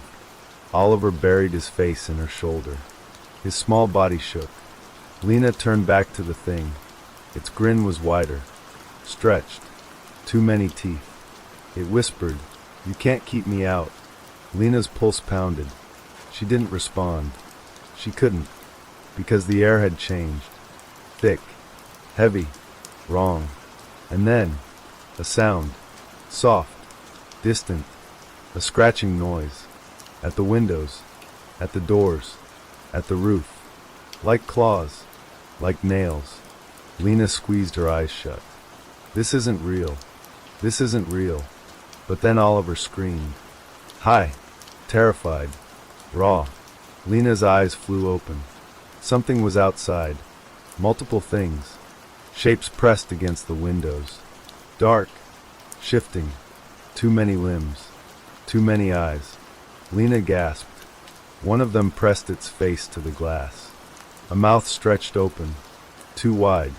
And in a voice that made her blood run cold. It whispered, "Come outside." Lena shook her head. She gripped Oliver tighter. She whispered, "No." The things outside didn't move. Didn't blink. Didn't breathe. Then, a hand. Long. Wrong. It reached for the handle. Slowly. Deliberately. Lena lunged. She grabbed the handle from the inside. Held it tight. The thing outside pulled. Hard. The door rattled. Oliver sobbed. Lena whispered, "Go away." The things outside didn't listen. They whispered back, "Let us in." Lena's grip tightened. Her knuckles burned. The door rattled again. Harder. Fiercer. And then, from the passenger seat, the thing beside her chuckled. Soft. Amused. Lena turned to it. Its grin was splitting its face. Its voice was smooth. It whispered, "They're getting impatient." Lena's stomach dropped. The door handle shook violently. The window cracked. And then, from the dark outside, a voice. Soft. Familiar. It whispered, "Lena, let me in." Lena's blood froze. Her breath stopped. That voice. It was impossible. It was her mother's. Lena turned, eyes wide. A figure stood outside the window, in the darkness, its face hidden in the shadows. But she knew that voice. She knew it in her bones. Her mother was dead, gone for years. But the voice whispered again, "It's cold out here, sweetheart. Open the door." Lena choked back a sob. Her hands trembled. She knew it wasn't real. She knew it was a trick. But, God, it sounded just like her. A tear slipped down Lena's cheek. She whispered, "Mom." The figure pressed closer, its face still hidden, still wrong. But the voice was warm, soft. "It's me, baby. Let me in." Lena's grip on the handle weakened. Her resolve cracked. Just for a second, just for a moment. And in that moment, the thing beside her leaned closer. Its voice was a breath against her ear. It whispered, "Go on. Open the door." Lena's hand moved, shaking, slow, towards the lock. Click. Oliver's fingers dug into Lena's arm. His voice was small, barely a whisper. "Mommy, don't." Lena blinked. Her hand hovered over the lock. She looked at the window again. The figure outside still stood in the shadows, still waiting, still whispering, "That's my girl, let me in now." The voice was perfect, exactly as she remembered. Every warmth, every inflection. But something was wrong. Lena's mother never called her, "That's my girl." Her breath hitched. Her fingers curled away from the lock. The figure outside stiffened. The smile, because there was a smile now, twitched. The voice spoke again. "Sweetheart, I'm so proud of you." Lena's heart clenched. That was real. That was something her mother had actually said. Before she died, she swallowed hard. Her mind reeled. How did it know? How could it possibly know? A whisper slithered through the dark. "You miss me, don't you?" Lena's breath shuddered. Yes. God, yes. Every day. But, she gritted her teeth. No, this wasn't real. Her mother was gone. She had to remember that. She had to. Oliver sobbed. The thing beside her giggled. Soft. Mocking. It whispered, "She's waiting, Lena." Lena squeezed her eyes shut. Her grip on Oliver tightened. The door handle rattled. A new voice. A different one now. Deeper. Stronger. Familiar. "Lena, open the door." Lena's eyes snapped open. Her breath caught in her throat. No. No, no, no. She knew that voice too. Her father. The shadows outside shifted. Another figure stood beside the first. Taller. Broader. Lena's stomach twisted. A cold wave crashed over her. Her father had been gone even longer. And yet, there he was. Or at least something pretending to be him. The voice rumbled again. You know I wouldn't lie to you. It's us, baby. Lena shook her head. Tears burned her eyes. She wanted to believe. She wanted it so badly. But deep down, she knew the truth. This wasn't her family. This wasn't real. Oliver whimpered. He whispered, Mommy, make them go away. Lena took a shaky breath. She turned back to the thing in the passenger seat. Its grin was wider now. Its head tilted. Waiting. Lena whispered, What are you? The thing blinked. Slow. Deliberate. Then it chuckled. Soft. Almost amused. It whispered, I'm just a friend. Lena swallowed hard. Her fingers dug into Oliver's back. Her voice was hoarse. A friend wouldn't do this. The thing hummed. Then, it leaned closer. Its breath was cold against her cheek. It whispered, Then maybe I'm family. Lena's stomach lurched. Her hands shook. She wanted to scream, to run, but there was nowhere to go. And the doors, click, unlocked again. And outside, the voices called her name. Lena, come home. Lena's breath came in sharp gasps. The doors were unlocked. The figures outside inched closer. Their whispers wove through the night air, curling around her like smoke. Come home, sweetheart. We've missed you. Oliver clung to her, his tiny hands gripping her shirt. Mommy, don't let them in. Lena's heart pounded. She had to move, had to do something. The thing in the passenger seat was still watching her, still smiling, its head tilted further, neck bending at an unnatural angle. It whispered, You belong with us, Lena. She clenched her fists. Her body screamed to run, but there was no escape. And then, Oliver sobbed, his little body trembling against her.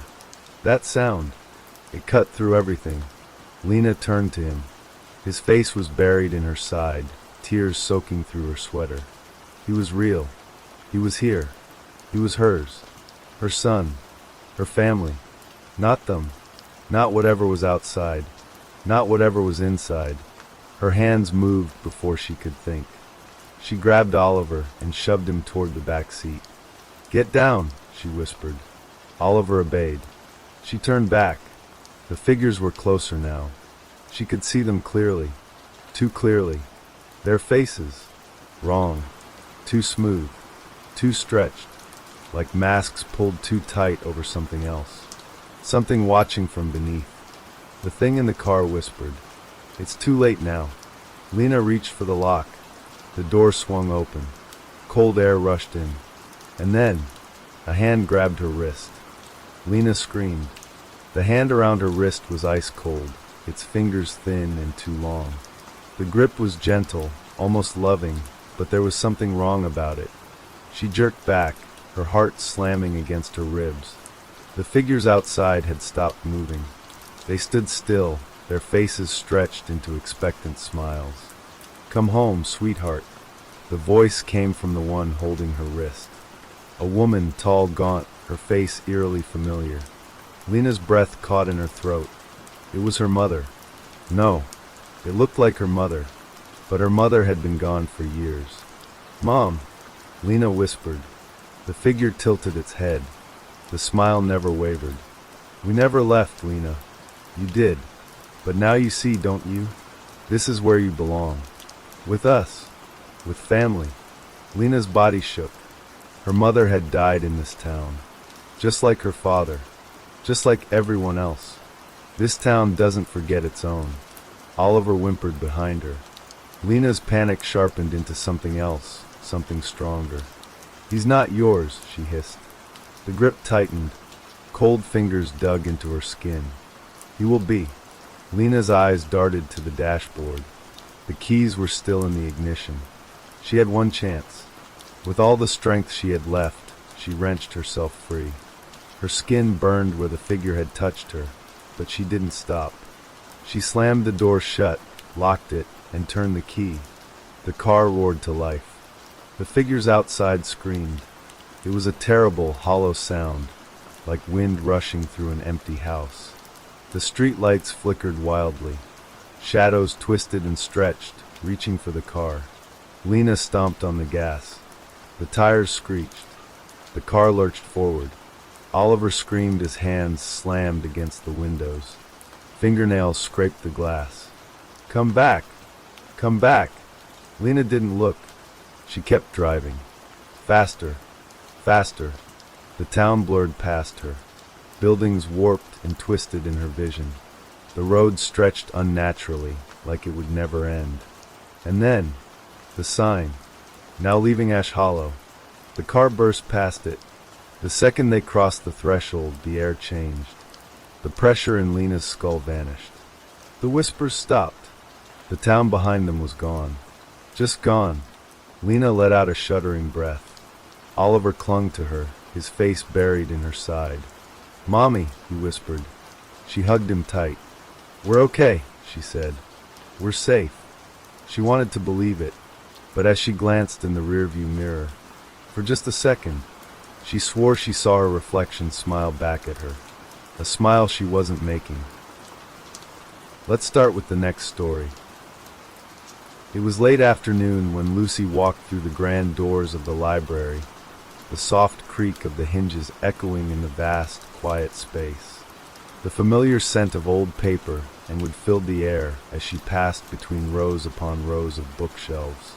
She had worked here as the head librarian for nearly 5 years, and yet there were still parts of the library that felt unfamiliar, even after all this time. Today she was working late, staying on to finish some organizing. Her mind had been preoccupied with thoughts of the strange occurrences she had been noticing lately. Books had been mysteriously misplaced, and some had appeared in areas she knew they hadn't been before. At first, she had written it off as her own forgetfulness, but after a while it started to feel wrong. Lucy moved through the aisles, her footsteps soft on the old, worn carpet. She was about to take her usual route to the cataloging desk when something caught her eye. At the end of the long hallway between the shelves, a door she had never seen before stood ajar. It was tucked in a shadowy corner of the library, behind an alcove of towering bookcases. The door didn't match the rest of the library. It was darker, its wood slightly warped, as though it had been there for much longer than the rest of the library's furnishings. Curiosity gnawed at Lucy. She had been in this building countless times, but she had never noticed that door before. She knew the layout of the library like the back of her hand, and yet this door seemed to have appeared out of nowhere. "Maybe it's just a storage room," she muttered to herself, trying to reason it away. But her feet betrayed her as she took a step toward the door. Pushing it open, the heavy door creaked loudly, its hinges protesting against the movement. The room beyond was dark, a stark contrast to the rest of the library. The low light from the hallway barely reached inside, and Lucy could barely make out anything in the gloom. She stepped inside cautiously, her footsteps muffled by the thick dust that covered the floor. The air felt stale, as though the room had been sealed off for years. As her eyes adjusted, she noticed rows of bookshelves lining the walls. But these were not the ordinary shelves she was used to. The books were old, their leather bindings cracked and faded, and there was a thick layer of dust on the tops of the shelves. The titles were unfamiliar to her, written in strange, almost unreadable script. She reached out for the nearest book, her fingers grazing the spine. The moment she touched it, a shiver ran down her spine. The book felt wrong, as though it had a life of its own. But before she could pull her hand away, the spine of the book cracked open, revealing pages filled with jagged, handwritten letters. Suddenly, she heard a voice, faint at first, like a whisper on the wind. "Help me," it said. Lucy froze, her heart pounding. She turned her head quickly, but no one was there. The room was empty, the silence swallowing her. Was she imagining things? Had she just misheard? She took a deep breath, and tried to shake off the unease creeping up her spine. "It's just the building settling," she muttered, forcing herself to speak out loud. She was being irrational, but when she turned back to the book, she could have sworn it was different. The text had shifted, the letters now arranged in a way that seemed almost deliberate. The words, they seemed to form a sentence, as though the book itself was trying to communicate with her. "Turn the page," it seemed to say. Hesitating for a moment, she did just that. Her fingers trembling slightly, she slowly turned the first page. As she did, a chill swept through the room, making the hairs on the back of her neck stand up. The air grew colder, heavier, as though the room itself was holding its breath. And then she heard it again. "Help me!" The voice was louder this time, clearer, and more desperate. It came from somewhere within the book, as if it was speaking directly to her. Lucy stumbled backward, dropping the book in shock. It landed with a dull thud on the dusty floor. Her mind raced, her breath quickening as panic began to take hold. The library was vast, and for all her years of experience, she had never encountered anything like this before. But now she couldn't ignore it. The library had secrets, and they were calling to her. She glanced around the room, the sense that something was watching her growing stronger. The shadows in the corners seemed to move, shifting like the whispering voices that filled her ears. As the seconds stretched on, she felt the cold grip of fear settle in her chest. She needed to get out of this room, but when she tried to move, the door slammed shut on its own, trapping her inside. Lucy's heart raced as she jerked at the door handle, but it wouldn't budge. Panic surged through her chest as the reality of her situation began to set in. The air in the room had become thick, heavy with something she couldn't explain. She pressed her ear to the door, listening for any sign of movement outside, but the library was silent, eerily so. A low hum, like a distant whisper, filled the space around her. It seemed to come from the walls themselves. Lucy closed her eyes, trying to steady her breath, but the hum grew louder, more insistent. It was as though something was trying to reach her, something trapped within the very fabric of the library. With no other choice, Lucy turned back to the rows of strange books, hoping that the answer lay within them. She couldn't explain why, but she felt drawn to one particular shelf at the far end of the room. The voices seemed to grow louder as she approached, guiding her like a beacon. Her fingers brushed against the spine of another book, the texture of the leather warm beneath her fingertips. The book was older than the others, its cover worn and faded. It almost seemed familiar, as though she had seen it before. Without thinking, she pulled it from the shelf. As soon as she opened the book, the voices stopped. Silence. Complete and utter silence. Lucy stared at the pages, her breath caught in her throat. The words on the page seemed to shimmer, moving and rearranging themselves before her eyes. The letters twisted, reshaped, and then fell into place, forming sentences she could barely comprehend. "Read aloud," the book seemed to whisper. Against her better judgment, Lucy took a deep breath and read the words out loud, her voice shaking with uncertainty. "In the dark they wait. They hear all things, and they remember all things. Their voices live in the pages of forgotten books. Their names never spoken aloud, never forgotten." The moment her voice left her lips, something changed in the room.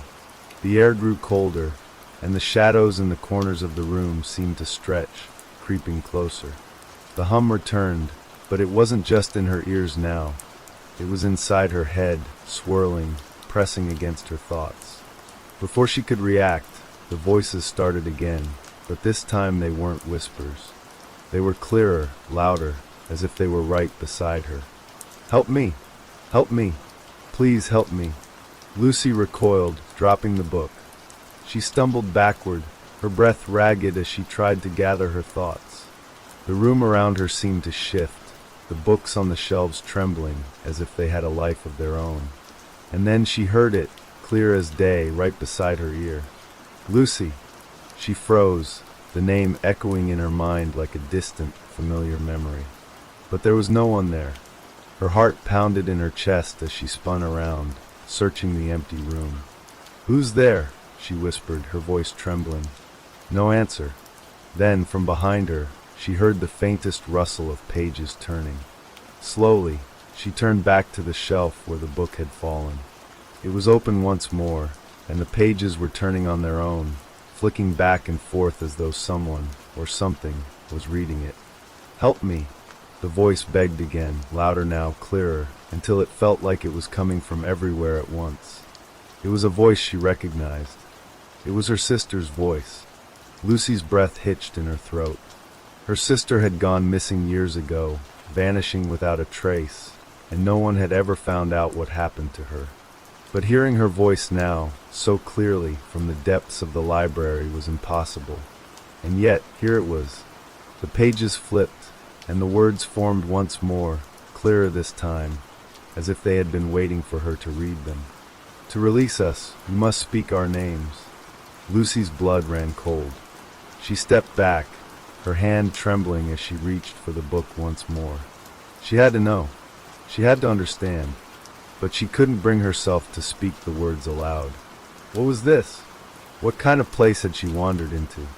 The library had always been a safe haven for her, a place of quiet refuge, but now it felt like a prison. The books weren't just stories, they were voices. People who had vanished, forgotten, lost to time. And now, their voices were reaching out to her, calling her by name. "Help me!" Her sister's voice broke through the silence again, this time louder, more desperate. Tears pricked at Lucy's eyes, but she wiped them away, her hands shaking uncontrollably. She could feel the weight of the voices pressing down on her. They were suffocating her, drowning her in a sea of forgotten memories and lost souls. "Please," the voice grew softer, more pleading. "Help me, Lucy." She closed her eyes, trying to block out the sound, but it only grew louder. The words seemed to wrap themselves around her mind, burrowing deeper and deeper, until she could no longer think clearly. It was as though the voices were inside her, filling every corner of her mind with their desperation, their sorrow, their need. The book in her hands began to vibrate, and Lucy gasped as it almost seemed to pulse with energy. The words on the page flickered like flames, and she could feel the room around her start to twist, the shadows stretching and contorting in ways that shouldn't have been possible. "Speak their names, Lucy," the voice whispered again. "Speak their names, and you will set us free." The air grew thick with anticipation, and Lucy's mind raced. She knew that the voices weren't just begging for help, they were begging for release. They wanted to be heard, to be remembered. But at what cost? She could feel the weight of the decision pressing on her chest. The voices were calling her, pleading with her. And in that moment, she realized that she could no longer ignore them. She had to make a choice. With trembling hands, she turned the page once more, her eyes scanning the words, and in a whisper so soft it could have been a dream, she spoke their names aloud. The moment Lucy spoke their names aloud, the room seemed to shudder. The air grew even colder, and a strange heaviness descended on her. For a brief second, she thought she had imagined it, the way the shadows twisted and the hum of the voices intensified, but no, it was real. The book, still in her hands, began to glow faintly, its pages now vibrating, as if something powerful had been unleashed. The sound of footsteps echoed from the far side of the room. Lucy froze, the hairs on the back of her neck standing up as the silence between the footsteps grew thicker. She couldn't see anyone, yet the sound was undeniable. Someone, or something, was moving in the library with her. Her heartbeat thundered in her ears as she strained to hear more, but there was nothing, just that low, unsettling hum vibrating through the walls. The voice of her sister, so close, so clear, echoed in her mind. "You shouldn't have spoken our names, Lucy." The whisper came from nowhere and everywhere. It wasn't just her sister's voice anymore. It was the voice of countless others, voices she could never identify, each one overlapping the last. The tone of their words felt twisted, as though they were all speaking at once, but in different moments of time. Lucy could feel herself losing control. Her head spun, the weight of their collective voices pressing against her mind, suffocating her thoughts. The floor beneath her feet seemed to tremble, sending a sharp jolt up her spine. She staggered back, barely catching herself against one of the bookshelves. The book in her hands trembled violently now, the words on the pages flickering like candlelight, casting long, distorted shadows across the room. And then there was the softest voice, the one that sent a chill deep into Lucy's bones. "Release us." She could barely breathe, the words slipping from her lips before she even realized it. "Release you? How? How do I release you?"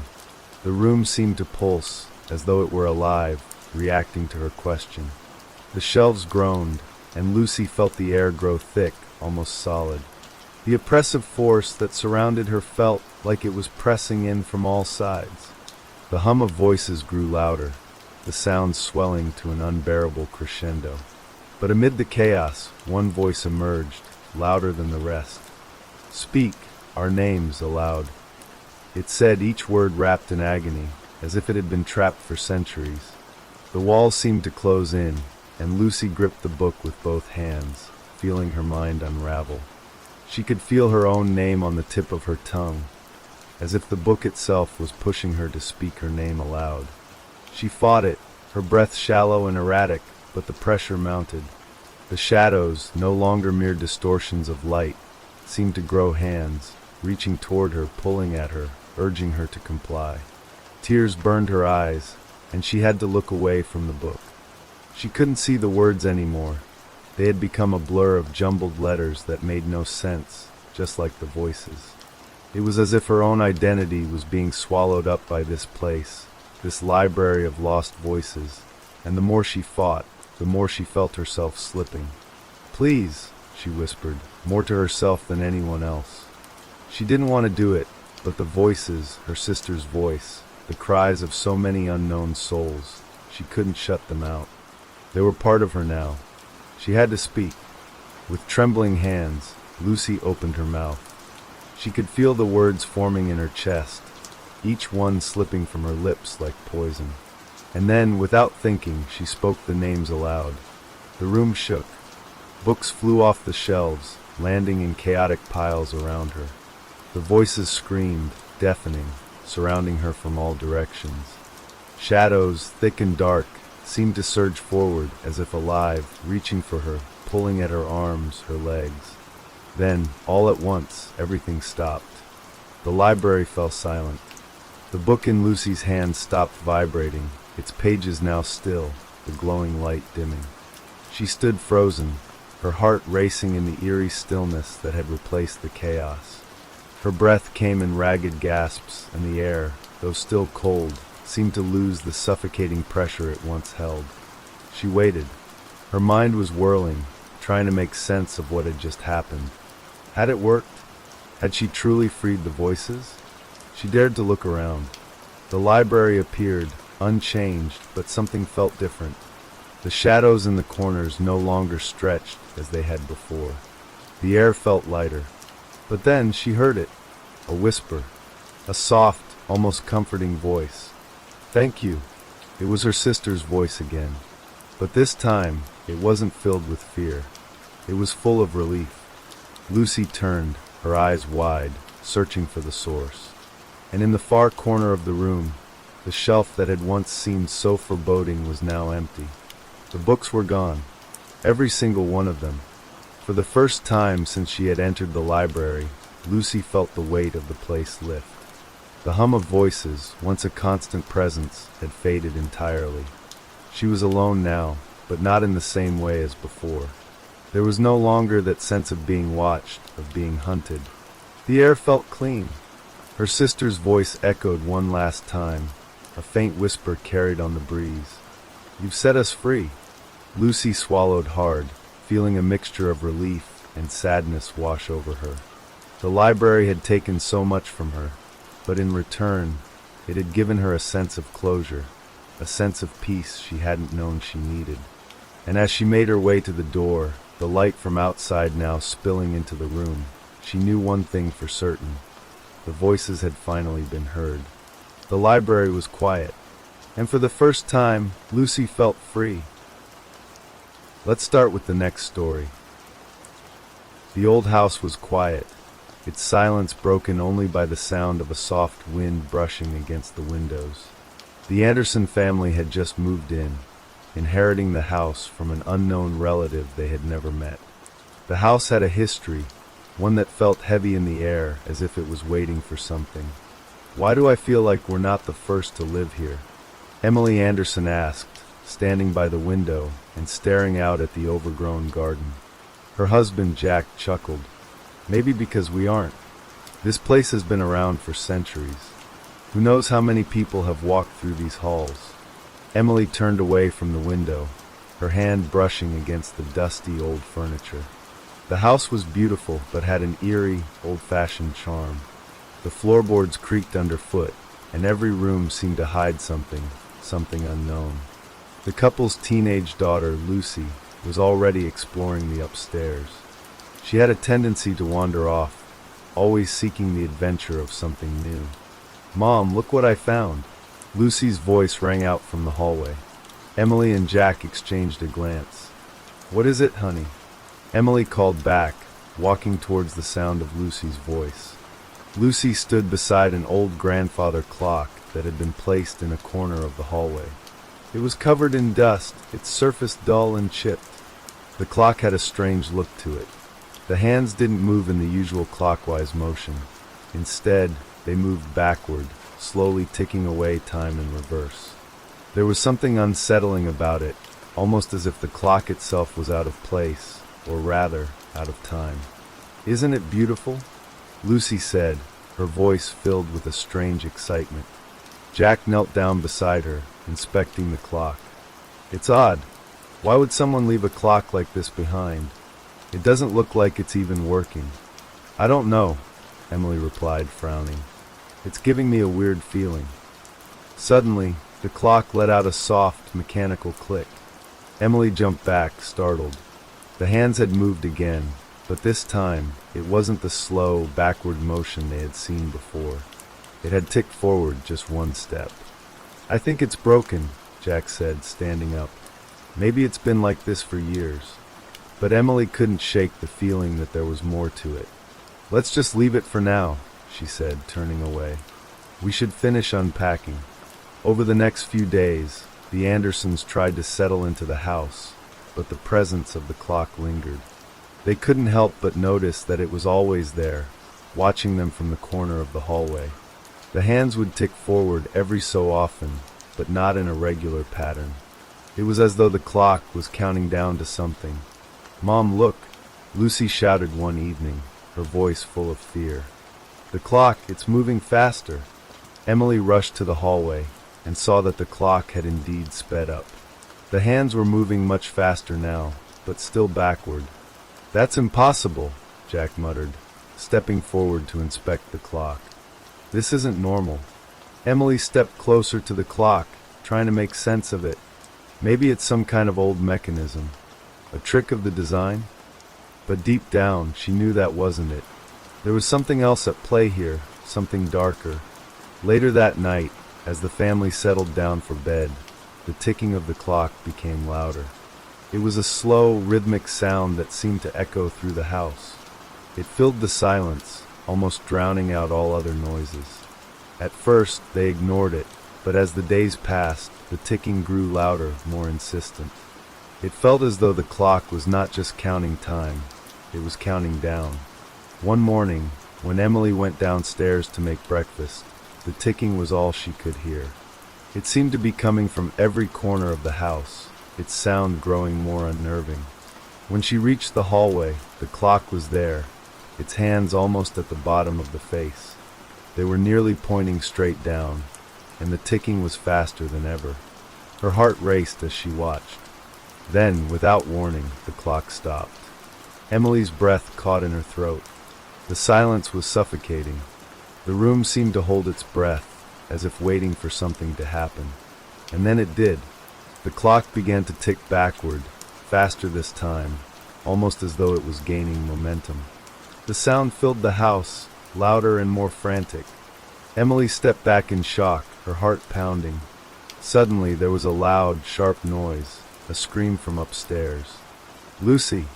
Emily shouted, rushing towards the stairs. Jack was already there, his face pale as he stared up at the top of the staircase. "Where is she?" he asked, his voice trembling.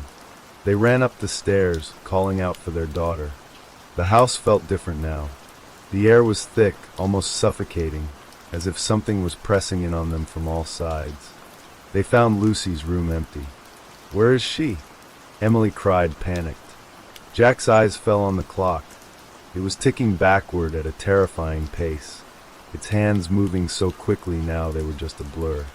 And then, just as suddenly as it had started, the ticking stopped. Emily stood frozen, unable to move, unable to breathe. The house was silent, too silent. She felt a coldness creeping over her, something she couldn't explain. And then she heard it, a voice. It was faint at first, barely a whisper, but it grew louder. The voice sounded familiar, like someone she knew, but the words didn't make sense. "Mom," the voice whispered. It was Lucy's voice. Emily rushed back down the stairs, her legs shaking beneath her. "Lucy," she called out, her voice cracking. "Where are you?" But Lucy was nowhere to be found. The house seemed to have swallowed her whole. The clock stood still. The hands had stopped moving entirely. And then the clock began to tick once more, but this time it was different. The hands were moving in reverse, slowly and steadily, ticking back toward zero. At that moment, Emily realized what the clock was. It wasn't just counting time. It was counting down to something far worse. The silence in the house was unbearable. Emily stood frozen, her heart hammering in her chest, as the clock's eerie ticking echoed in her ears. Each tick seemed to vibrate through the very walls, filling the house with a sense of impending doom. Jack stood beside her, equally frozen, his eyes fixed on the clock. His face was pale, and beads of sweat dotted his forehead. "It's happening," he whispered, as if he could barely believe it. "I can feel it. Something's wrong." Emily's voice trembled as she spoke. "We need to find Lucy. We need to fix this. We can't just let it keep going." She glanced at the clock, which had now moved one step closer to zero. The hands continued their unnatural backward motion, ticking slowly, relentlessly. "Where could she be?" Jack asked, his voice barely audible. He stepped back, his mind racing, trying to figure out what was happening, but nothing made sense. Their daughter had been right here just moments ago. Now she was gone. Emily grabbed his arm, a feeling of urgency creeping in. "We have to search the house. She has to be here somewhere." They moved quickly through the hallway, calling Lucy's name, but the house seemed to mock them with its empty silence. The only sound that could be heard was the steady, terrifying ticking of the clock. The air felt heavy, as if the house itself was pressing in on them. They checked every room, the kitchen, the living room, Lucy's bedroom, but found no trace of their daughter. The house seemed impossibly quiet, as if it had swallowed her whole. Finally, they stood before the old grandfather clock once again, the sound of its ticking louder than ever. Emily's mind raced. There had to be an explanation for this. This couldn't be happening. It couldn't. Maybe it's connected to the clock, she said, her voice trembling as the thought crossed her mind. What if the clock did this to her? What if it took her? Jack's face drained of color. "What are you saying? Are you telling me that the clock made her disappear?" "I don't know," Emily replied, her voice barely above a whisper. "But the clock is connected to all of this.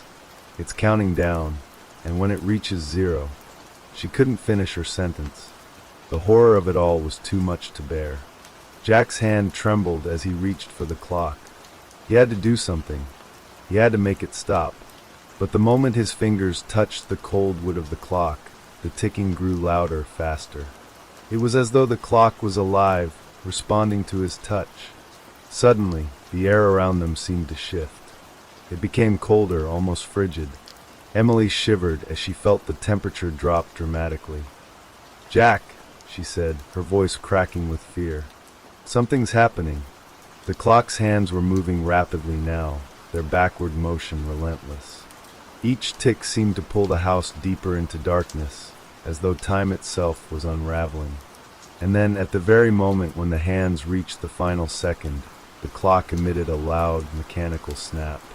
A jolt of energy shot through the house, knocking Emily and Jack back. They crashed to the floor, disoriented and breathless. The air was thick with the smell of something musty, like old wood and dust.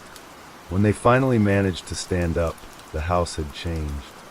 The once familiar walls now seemed distant, as though they were in a place they had never been before. The furniture had shifted, and the windows were no longer looking out onto the familiar yard. Instead, they saw nothing but an endless expanse of dark sky, filled with swirling, unnatural clouds. Jack stumbled backward, staring out the window in disbelief. This isn't possible. We're not in the same house anymore. Emily's heart raced. What is this? What happened? Where is Lucy? She turned to look at the clock, her eyes widening in horror. The hands had stopped at exactly 0. And then, just as quickly as it had all begun, everything went still. For a moment, Emily thought it was over, that the nightmare had come to an end. But then, a voice broke the silence. A voice she knew. "Lucky," it whispered. It was Lucy's voice, faint and distant, like it was coming from a faraway place. But as the seconds passed, the voice grew clearer, more distinct. It was like Lucy was right there in the room with them, speaking from the other side. "Mom!" The voice echoed through the empty house. "Mom, help me. I'm trapped." "Lucy!" Emily screamed, her heart breaking at the sound of her daughter's voice. "Where are you? Where are you?" The room seemed to close in on her. The walls pressed in, and the air became suffocating. The voice continued, but it was distorted, like it was being filtered through an old radio, full of static and distortion. Suddenly, Emily's eyes locked onto the clock again. It was ticking forward now, as if the cycle had started anew. And then, with a terrifying realization, she understood. The clock wasn't just counting down time, it was resetting it. With every cycle, someone disappeared. And when the clock reached 0, it reset to take another person. They were trapped in a loop, a never-ending cycle of disappearances, all tied to the cursed clock. "No," Emily whispered, tears streaming down her face. "This can't be happening. We have to stop it. We have to break the cycle." Jack looked at her, desperation in his eyes. "But how? How do we stop it?" Emily shook her head, her mind racing for answers. The clock was the key. But what was it? What was the curse? Before she could form another thought, the clock ticked again, its hands moving rapidly. The air grew colder, and the room seemed to close in on them. The voice of Lucy echoed in the distance, growing fainter with each passing moment. And then, with one final, deafening tick, the house was swallowed by darkness. The darkness seemed to stretch on forever. Emily's breath came in shallow gasps, her heart pounding in her chest as she felt the coldness close in around them. Her eyes were wide, searching the void for any sign of light or hope. But there was nothing, only the echoing silence. The sound of the clock ticking, however, was unmistakable. It was as if the very essence of time was alive, feeding off their fear. Tick, tick, tick. The slow, agonizing rhythm was now all that remained. "Jack! Jack, where are you?" Emily called, her voice trembling. She reached out into the darkness, hoping to find him, but her fingers brushed nothing but cold air. "I'm here," Jack's voice came from the void. His voice, too, seemed distant, as if he was far away, even though they were only a few feet apart. "But this place, it's wrong." Emily's pulse quickened as she stumbled forward. "Where is Lucy? Where did she go?" She spun around, but there was no sign of her daughter, no sign of anything familiar. The walls were gone. The house had vanished. All that was left was the oppressive darkness, the weight of the clock's ticking, and the feeling of being trapped in an endless loop. Jack's voice cracked. I don't know. It's like the house. It's like it's alive, pulling us in. Emily's mind raced.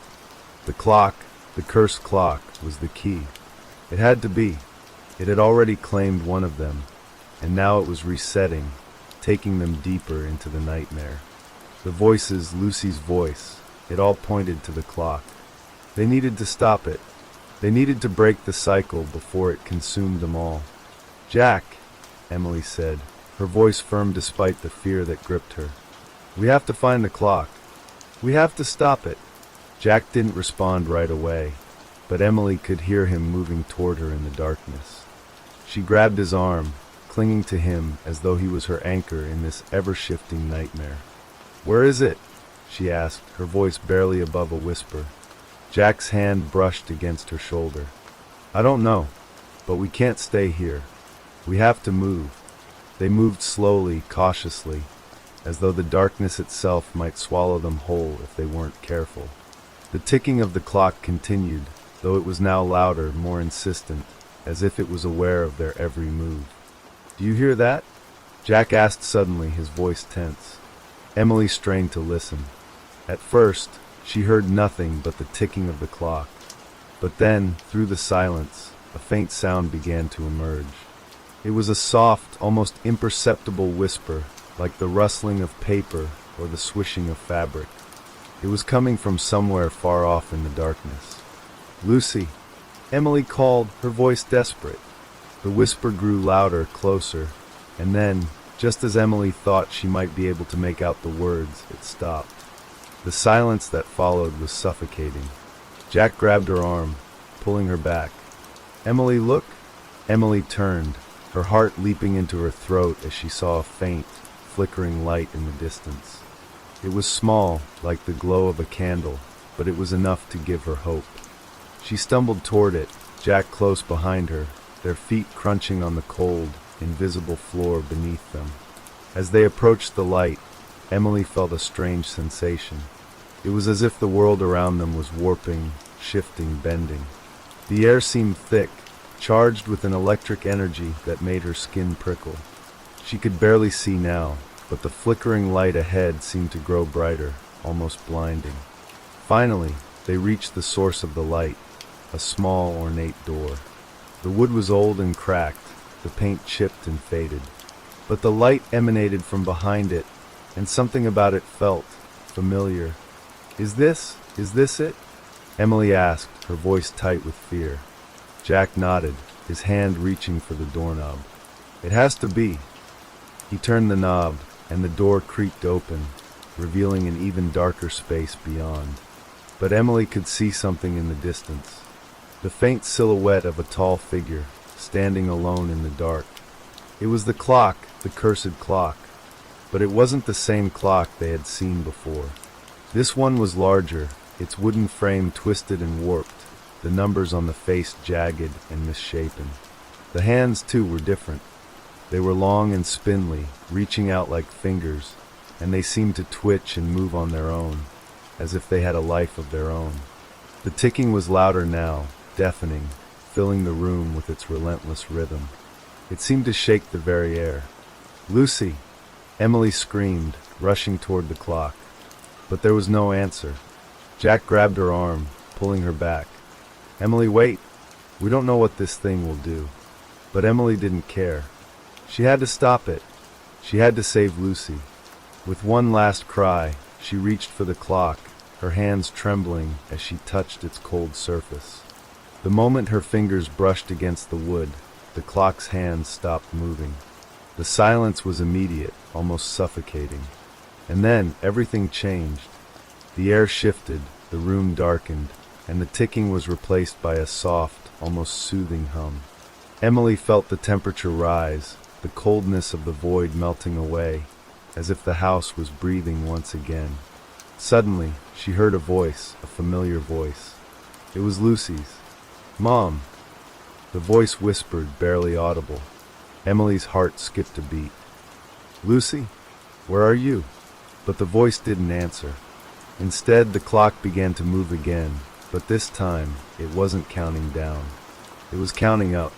The hands ticked slowly at first, but then they began to speed up. The numbers on the clock face shifted and distorted, and the room seemed to warp around them. The light flickered, and the darkness seemed to close in once more. And then, with a deafening crash, everything stopped.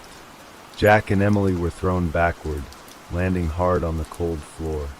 The world spun around them, and for a moment, they were unsure if they were even still in the same place. When Emily opened her eyes, she saw nothing but darkness. And then a sound, a ticking, the sound of the clock counting down once more. The ticking was relentless, like a heartbeat echoing through the silence. Emily slowly pushed herself up, her body aching from the fall. She squinted into the darkness, but there was no sign of Jack. Panic surged in her chest. She called out his name, but the words were swallowed by the heavy silence. "Jack," she whispered, her voice barely audible. There was no response. She scrambled to her feet, feeling disoriented, her mind racing to make sense of what had just happened. The clock, she realized, was still there, its face glowing faintly in the darkness, the hands moving slowly, almost purposefully. It seemed different somehow, larger, more imposing, but it was still counting down. The numbers were ticking down one by one, and with each passing second, Emily felt her own time slipping away. "Where are you?" she whispered again, her breath coming in ragged gasps. She looked around, her eyes straining to make out any shapes in the dark. But the more she looked, the more everything seemed to blur and twist, as though the very air itself was bending around her. And then she saw it, a faint figure, standing motionless near the clock. It was a shadowy outline, nothing more than a dark shape against the light of the clock. But it was enough to make Emily freeze in terror. "Jack," she said again, louder this time. Her heart hammered in her chest as the figure slowly turned toward her. She could see nothing of its face, only the silhouette, but she knew it wasn't Jack. The figure didn't move, didn't speak, but its presence was overwhelming, as if it was watching her, waiting for something. Emily's instincts screamed at her to run, but her feet felt frozen to the spot. The darkness around her seemed to press in, suffocating, thick and oppressive. And then the figure spoke. Its voice was soft, almost a whisper, but it cut through the silence like a knife. "You shouldn't have touched it." Emily's breath caught in her throat. The voice wasn't Jack's, it wasn't Lucy's. It was something else. Something ancient, something wrong. What do you want from us?"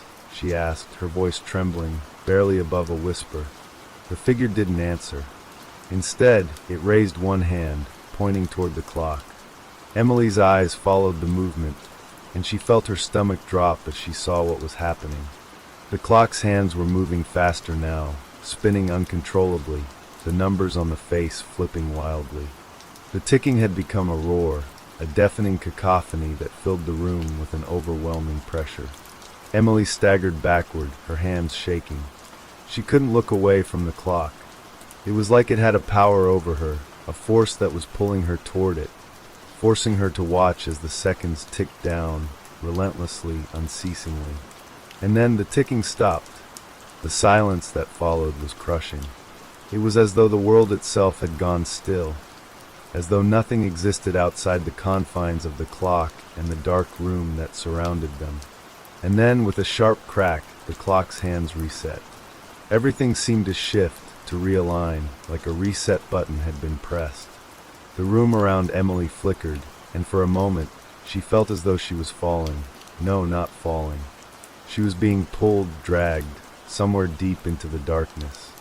Her vision blurred, and she tried to scream, but no sound came out.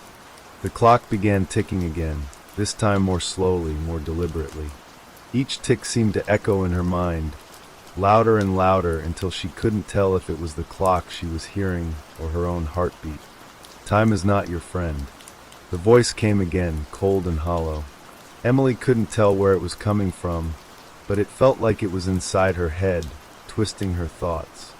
With a final, wrenching sound, the clock's hands stopped once more, and the figure, still standing silently in the shadows, began to fade, its form dissolving into the thick blackness. Emily's heart hammered in her chest as she blinked, her eyes struggling to adjust to the dark. But there was no figure now, no voice, no presence. Just the oppressive silence and the ticking of the clock. Then something caught her eye. Something small, something barely noticeable. A faint glow, far off in the distance. It was soft at first, just a hint of light in the distance. But as she focused on it, it grew brighter, larger, until it filled the room with a pale, ghostly illumination. And then she saw them. Shadows, figures, shapes, people. People standing in the corners, watching her. Some were still, others seemed to be shifting, moving slightly as if they were trapped in place. Lucy was there. She could see her, standing in the back, her face pale and lifeless, her eyes empty. "Lucy!" Emily cried, her voice breaking. But Lucy didn't respond. She simply stared at her mother, her face expressionless, as though she wasn't really there. As though she was gone. Emily's legs shook beneath her as she tried to move toward her daughter. But as she did, the shadows seemed to grow, to stretch and shift, closing in around her. "You cannot leave." The voice again, cold and distant. And then, one by one, the figures began to fade, disappearing into the darkness, leaving Emily standing alone in the oppressive silence. She reached for the clock once more, desperate, frantic. She had to stop it. She had to save Lucy. But as her fingers brushed against the cold wood, the hands of the clock began to spin again, faster and faster, and with each passing second, Emily felt herself slipping further and further away from reality. The darkness closed in around her, and the last thing she heard before the world went black was the sound of the clock ticking. The room around Emily felt thick with an oppressive weight, as if the air itself had turned to lead. The dark was not merely the absence of light. It was something alive, something watching. The ticking of the clock was like a heartbeat that echoed through her very bones, each pulse reminding her of the time slipping away. Her eyes darted around, but there was nothing in the room now. No figure, no flickering shadows, just the clock and the cold silence. She stood motionless, her fingers still resting against the clock's face, its cold surface a stark contrast to the heat rising in her chest. What had happened to Jack? The thought hit her like a slap, and for the first time since she'd fallen into this nightmare, Emily's mind began to focus. She had been so caught up in the madness of the clock, the figures in the corners, the disorienting pull of time, she hadn't thought of Jack. She turned, scanning the room again. The darkness felt endless. There was no hint of the shape that had been standing there before, no sign of any other life in the space. Her heart pounded in her ears, and she called his name again, her voice trembling in the stillness. "Jack! Jack, where are you?" The silence stretched on, thick and suffocating. Emily took a step forward, unsure of where she was going, but knowing she couldn't stay in one place. She needed to find him. She needed to make sure he was okay. And yet, with every step she took, she felt as though she were sinking deeper into the abyss. Her footfalls made no sound, as though the floor itself were absorbing her every movement. It was like walking through a nightmare where nothing was real, and yet everything felt horribly, terribly real. She reached the doorway, her hand trembling as she touched the cold doorknob. She opened the door, half expecting to find something on the other side. Anything, anyone. But it was just more darkness. The house was unchanged. But it wasn't. The walls seemed to close in, the hallway stretching far longer than it should. The corners of the room were blurred, as though the house itself was not quite aligned with the world around it. It was like everything was warping, pulling away from reality, and Emily realized, with growing horror, that she didn't know where she was anymore. Her thoughts spun out of control as she stumbled down the hallway, her footsteps now making the faintest sound, just enough to remind her that she was still here, still trying to find her family. But then, in the silence, another sound caught her ear. It was faint, distant, but unmistakable. A voice. "Emily?" She froze, the blood draining from her face. The voice was soft, almost a whisper, but it was unmistakable. It was Jack's voice. "Jack," she whispered, her breath catching. Her heart surged with a mixture of relief and fear. "Emily, help, please." The voice was barely audible now, as though it were coming from far away, from the other side of the house. Without thinking, Emily followed the sound, moving faster now, her footsteps echoing down the hall. She could feel her pulse racing, her mind scrambling to make sense of everything that had happened. The clock, the shadows, Jack's disappearance, and now the voice. Was it really him? Or was it something else? Something trying to lure her into the dark? "Emily?" The voice called again, this time much closer. It was unmistakably Jack. She reached the end of the hallway, her hand trembling as she reached for the door in front of her. The air seemed to grow heavier the closer she got to the room. She opened it with a creak, stepping into the dim light inside. But when she entered, there was no sign of Jack. The room was completely empty. "Jack!" she called, her voice rising in panic. She stepped further inside, her heart hammering in her chest. The air felt cold and thick, like it was pushing against her every move. And then she saw it, the clock. It was there, in the corner of the room, its face glowing dimly, the hands spinning in place, counting down, counting down. Emily's blood ran cold as she realized something terrible. She had just walked straight into the heart of it. The clock had been pulling her in. The voice, it wasn't Jack. It never had been. The clock was feeding off her fear, manipulating her every move, using her desperate need to find her family against her. Time is the enemy. The voice came again, not from the air, but from within the clock itself. The words sounded like they were speaking directly to her mind, cold and final. Emily turned, her breath coming faster, her head spinning. The room was narrowing, the edges of her vision blurring as though the walls were closing in. The darkness wasn't just around her, it was in her, suffocating her thoughts. Suddenly, the clock stopped ticking. The silence returned, but it wasn't the quiet she had known before. This silence was worse. It was an unnatural, oppressive hush that seemed to fill every corner of the room. And then, with a horrible grinding sound, the clock reset itself. The hands spun backward, faster than she could see, until they reached the starting point once more. The door slammed shut behind her with a force that made the walls tremble. Emily felt the floor beneath her feet begin to shift. The room was changing, warping, twisting into something else. She could feel the weight of time pressing down on her, too fast, too heavy, dragging her under. "You cannot escape." The voice was now everywhere, surrounding her, filling her mind. It was all-consuming. And then, in the blink of an eye, everything went black. The silence stretched on for what felt like an eternity.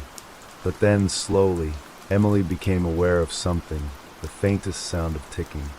At first, it was barely audible, like a whisper at the edge of her hearing. But as the seconds passed, it grew louder, more insistent. It was the clock again, resetting itself in the darkness. Emily's eyes fluttered open, the overwhelming weight of dread sinking into her chest. She was lying on the floor, cold and still. For a moment, she had no idea where she was. The air was thick with an unnatural heaviness, and the walls seemed to pulse with the very rhythm of the ticking clock.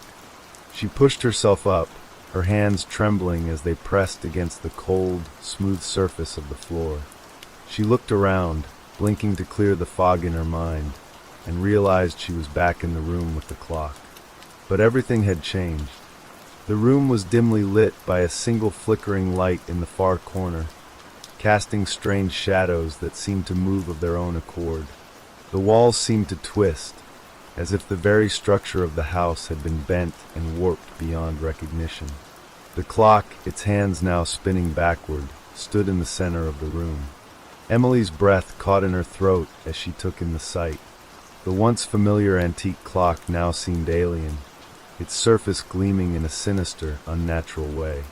The pendulum swung slowly back and forth, each movement carrying with it an eerie sense of finality. And then, just as suddenly as it had stopped, the ticking resumed. Tick, tick, tick. The rhythmic sound filled her mind, drowning out every other thought. She shook her head, trying to focus, trying to fight off the creeping terror that gripped her chest. She could still hear Jack's voice, distant, faint, as though it were coming from somewhere far beyond the room. Emily!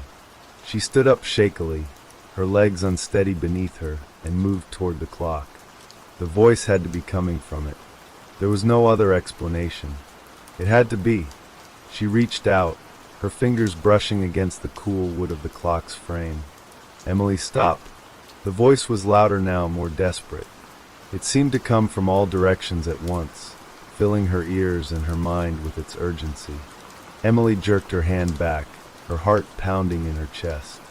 She had been so close. Too close. Her mind spun as she tried to make sense of everything. The disappearing family members, the clock that never stopped counting down, the eerie voices. What was happening to them?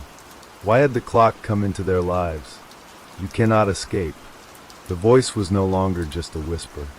It was an echo, reverberating through the room, through the walls, through her very thoughts. Emily looked around in panic, but the room seemed to stretch on endlessly, the darkness bleeding into the corners of her vision. It's already too late. A chill ran down her spine as the clock's hands began to move faster, spinning in a blur of motion. Time was slipping away again, and Emily realized, with a sickening clarity, that the clock was no longer counting down. It was counting up. Each tick was a step closer to the next disappearance. Each moment, each breath, was bringing them closer to a fate they could not escape. She stumbled backward, her eyes wide with terror. She needed to find a way out. She needed to stop the clock before it was too late. But as she turned toward the door, she saw something that made her freeze in place. Jack. He was standing in the doorway, but he wasn't the Jack she remembered. His eyes were wide, vacant, and his face was pale, almost ghostly. His mouth moved, but no sound came out, just a faint, guttural hum, like he was struggling to say something. Jack? Emily whispered, her voice trembling. She wanted to run to him, to hold him, but something in her gut told her it was too late. He wasn't the same. Emily! The voice whispered again, this time in Jack's voice, but it was distorted, twisted, as if someone or something else was speaking through him. Get out while you still can. Emily's heart pounded in her chest. The air seemed to crackle with tension, and the room felt like it was closing in on her. She glanced at the clock, and her breath caught in her throat. The hands were nearing zero again, faster now, with each tick ringing in her ears like a death sentence. She turned back to Jack. What happened to you? What's going on? But Jack's mouth twisted into an unnatural grin, one that didn't belong to him. It was cold and cruel, a grin of something else. You can't save us. The voice hissed, now completely unrecognizable. It's too late. The last tick of the clock echoed through the room, and then the world went dark. The darkness was suffocating, wrapping around Emily like a thick, heavy blanket. For a long moment, she couldn't see or hear anything. The absence of sound was deafening, a void that stretched on endlessly. She could feel the weight of the silence pressing against her chest, as though it were squeezing the air out of her lungs. Then, faintly, a glimmer of light pierced the blackness. It flickered weakly at first, like a distant star struggling to stay alight in an endless night. Slowly, the light grew stronger, and Emily's vision began to return. She blinked rapidly, trying to adjust to the sudden shift from darkness to light. When her surroundings finally came into focus, she found herself in the same room. But it was different now. The walls were cracked and crumbling, the once gleaming surface of the clock now tarnished and warped. The air was thick with a sense of decay, as if the room itself was decaying alongside the family who had been trapped inside it. The clock, however, still stood tall in the center of the room, its hands now frozen in place at the ominous zero. But something had changed. The clock didn't look like an antique anymore. It had morphed into something monstrous, something far darker than before. Its face had warped, the numbers barely visible, and the brass casing had twisted and bent as though it were alive. Emily, the voice that whispered her name was no longer Jack's. It was something else, something old and terrifying, reverberating through the very walls of the room. Emily took a hesitant step forward, her heart hammering in her chest. The air around her seemed to hum with an unnatural energy. It wasn't just the clock that had changed, everything had. She could feel it in her bones, an overwhelming sense that the house, the world itself, had shifted, leaving her in a place that wasn't quite real. The clock is the key. The voice spoke again, clearer this time, and Emily could almost feel it brushing against her mind. She turned in every direction, trying to find where the voice was coming from, but there was no one there. The room was empty, except for the clock and the shadows that seemed to stretch and writhe, alive in their own way. Her eyes locked on the clock again. It was silent now, the ticking gone, the hands frozen at 0. But she knew it wasn't done. It never was. It would reset again, as it always had. Emily's mind raced, memories of the family's strange disappearances flooding her thoughts. Her mother, her father, and Jack, they were all gone, taken by the clock. And now it seemed it was her turn. Her breath hitched, and her legs nearly gave way beneath her. She stumbled backward, falling to her knees. A wave of nausea washed over her as she realized the truth. The clock wasn't just counting down, it was taking them one by one. Each time it reached 0, a life was lost. But why? Why her family? And why was she still here? Because you are the last. The voice answered, as if it had read her thoughts. The clock chose you. Fear clawed at her insides, tightening its grip with each word. She wasn't just another victim. She had been chosen, for some reason she didn't understand. The clock had picked her, and now, there was no escaping its twisted fate. She stood up slowly, her legs shaking as she tried to find her footing.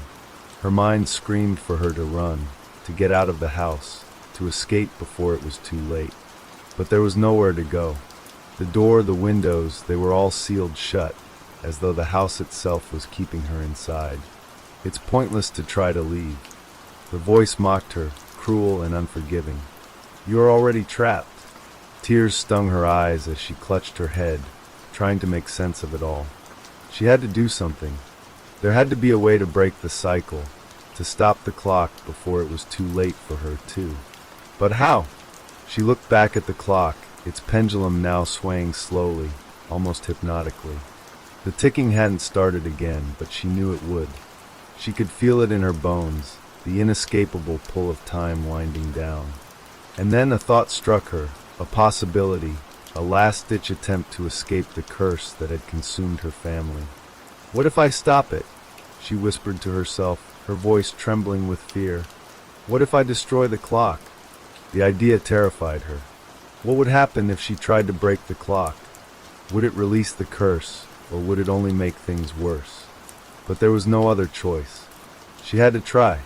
With a sudden burst of determination, Emily lunged toward the clock. Her fingers wrapped around its cold, twisted frame.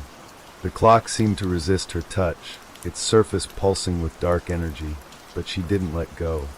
She pulled, yanked, desperate to break it, to stop it before it took her too. The clock groaned, as if protesting the violent movement, but Emily didn't stop. She wrenched it harder, her fingers aching, her breath ragged. The pendulum swung wildly, and the ticking began to increase, faster and faster, a frantic race against time. Then, with one final, desperate pull, she managed to yank the clock from its pedestal. It crashed to the floor with a deafening sound, its gears grinding, its hands spinning out of control. For a moment, there was nothing but silence. And then, everything went black. The darkness swallowed her whole, as if the very air had turned to a thick, suffocating fog. Emily's mind swirled in the void, her senses lost to the nothingness. She couldn't tell if she was standing, sitting, or lying down. There was no sound, no light, no feeling, only the cold emptiness of a world that seemed to have collapsed in on itself. Then, slowly, a faint glow emerged from the distance, barely perceptible at first. The light grew stronger, as though it was pulling her from the depths of oblivion. She tried to move, but her body felt heavy, as if she were trapped in an invisible web, unable to escape. The glow intensified, and Emily felt the weight of time itself pressing against her. The clock! It was still here. She could feel its presence, even in the darkness. The oppressive, malevolent force that had haunted her family, that had stolen their lives, was far from gone. It was lurking in the shadows, waiting, patient, as though it were savoring the moment before it finally claimed her too. You cannot escape. The voice echoed in the void, cold and final. It is too late. Emily's heart skipped a beat, panic rising in her chest. Her breathing became shallow and erratic as she tried to move again, her legs stiff, uncooperative. She couldn't stay here, in this endless, inescapable void. She had to fight. "Please no," she whispered, her voice barely audible. "Please, I have to get out. I can't stay here." The light flickered, and for a brief moment, Emily thought she saw a figure, a shadowy silhouette standing in the distance. Her heart pounded in her chest, and she instinctively reached out toward it, desperate for any sign of life, any hope of escape. As she moved closer, the figure became clearer. It was a person, or rather, the outline of a person, standing motionless in the glowing void. She couldn't make out their face, but she could feel their presence, like a silent observer waiting for something. "Help me!"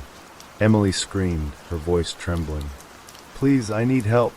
But the figure remained silent, unmoving.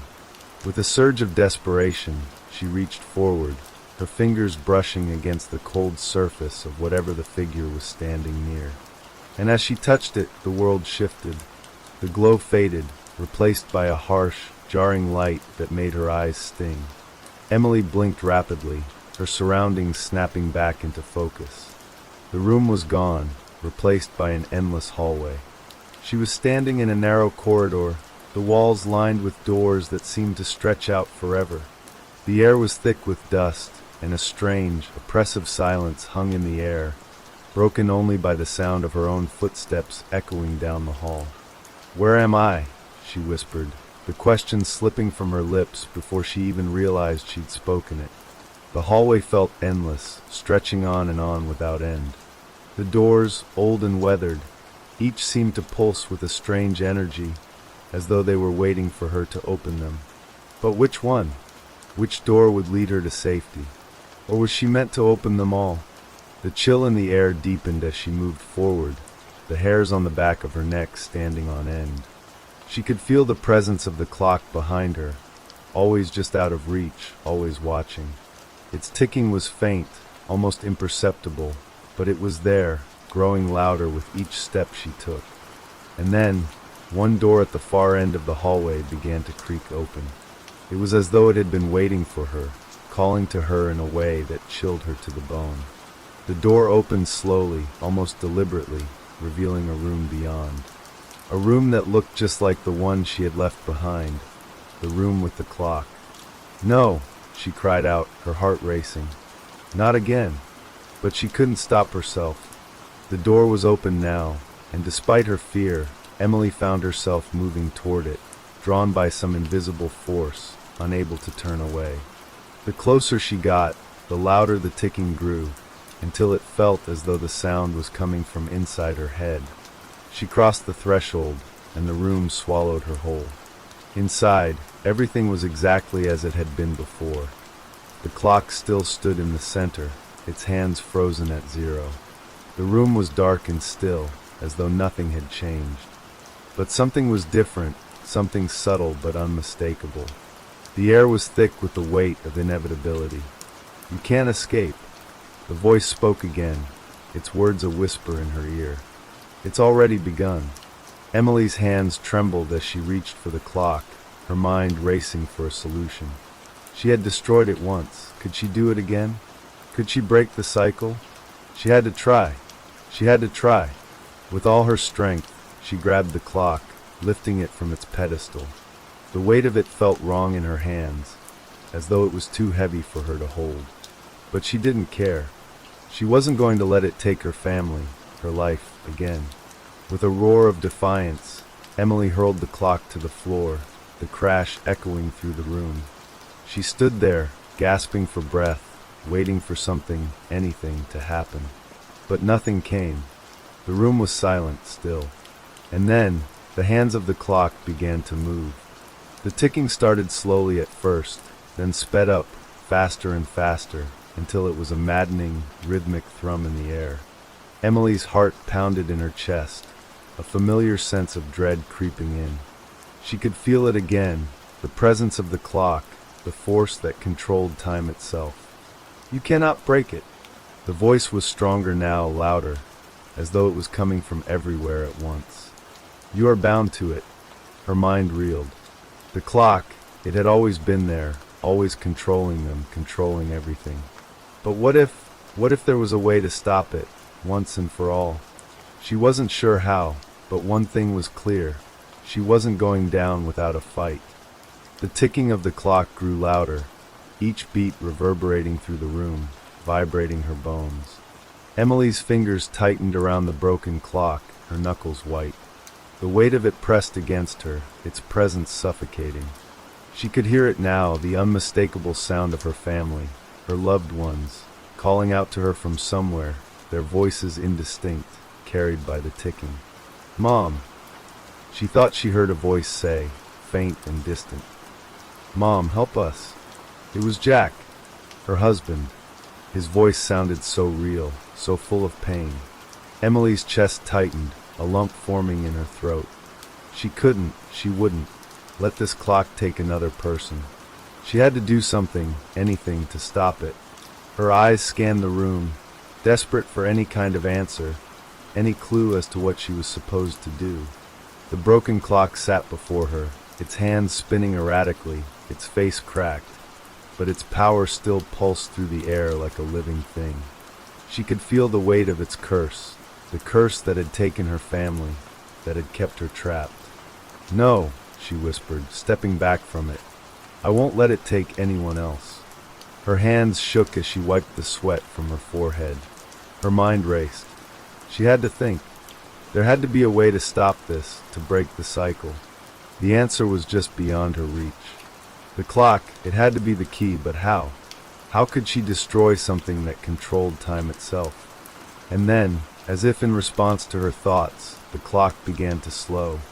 The hands stopped spinning, hovering just above 12. Time itself seemed to hold its breath, suspended in midair. The oppressive air in the room thickened, and a deep, unsettling silence fell over her.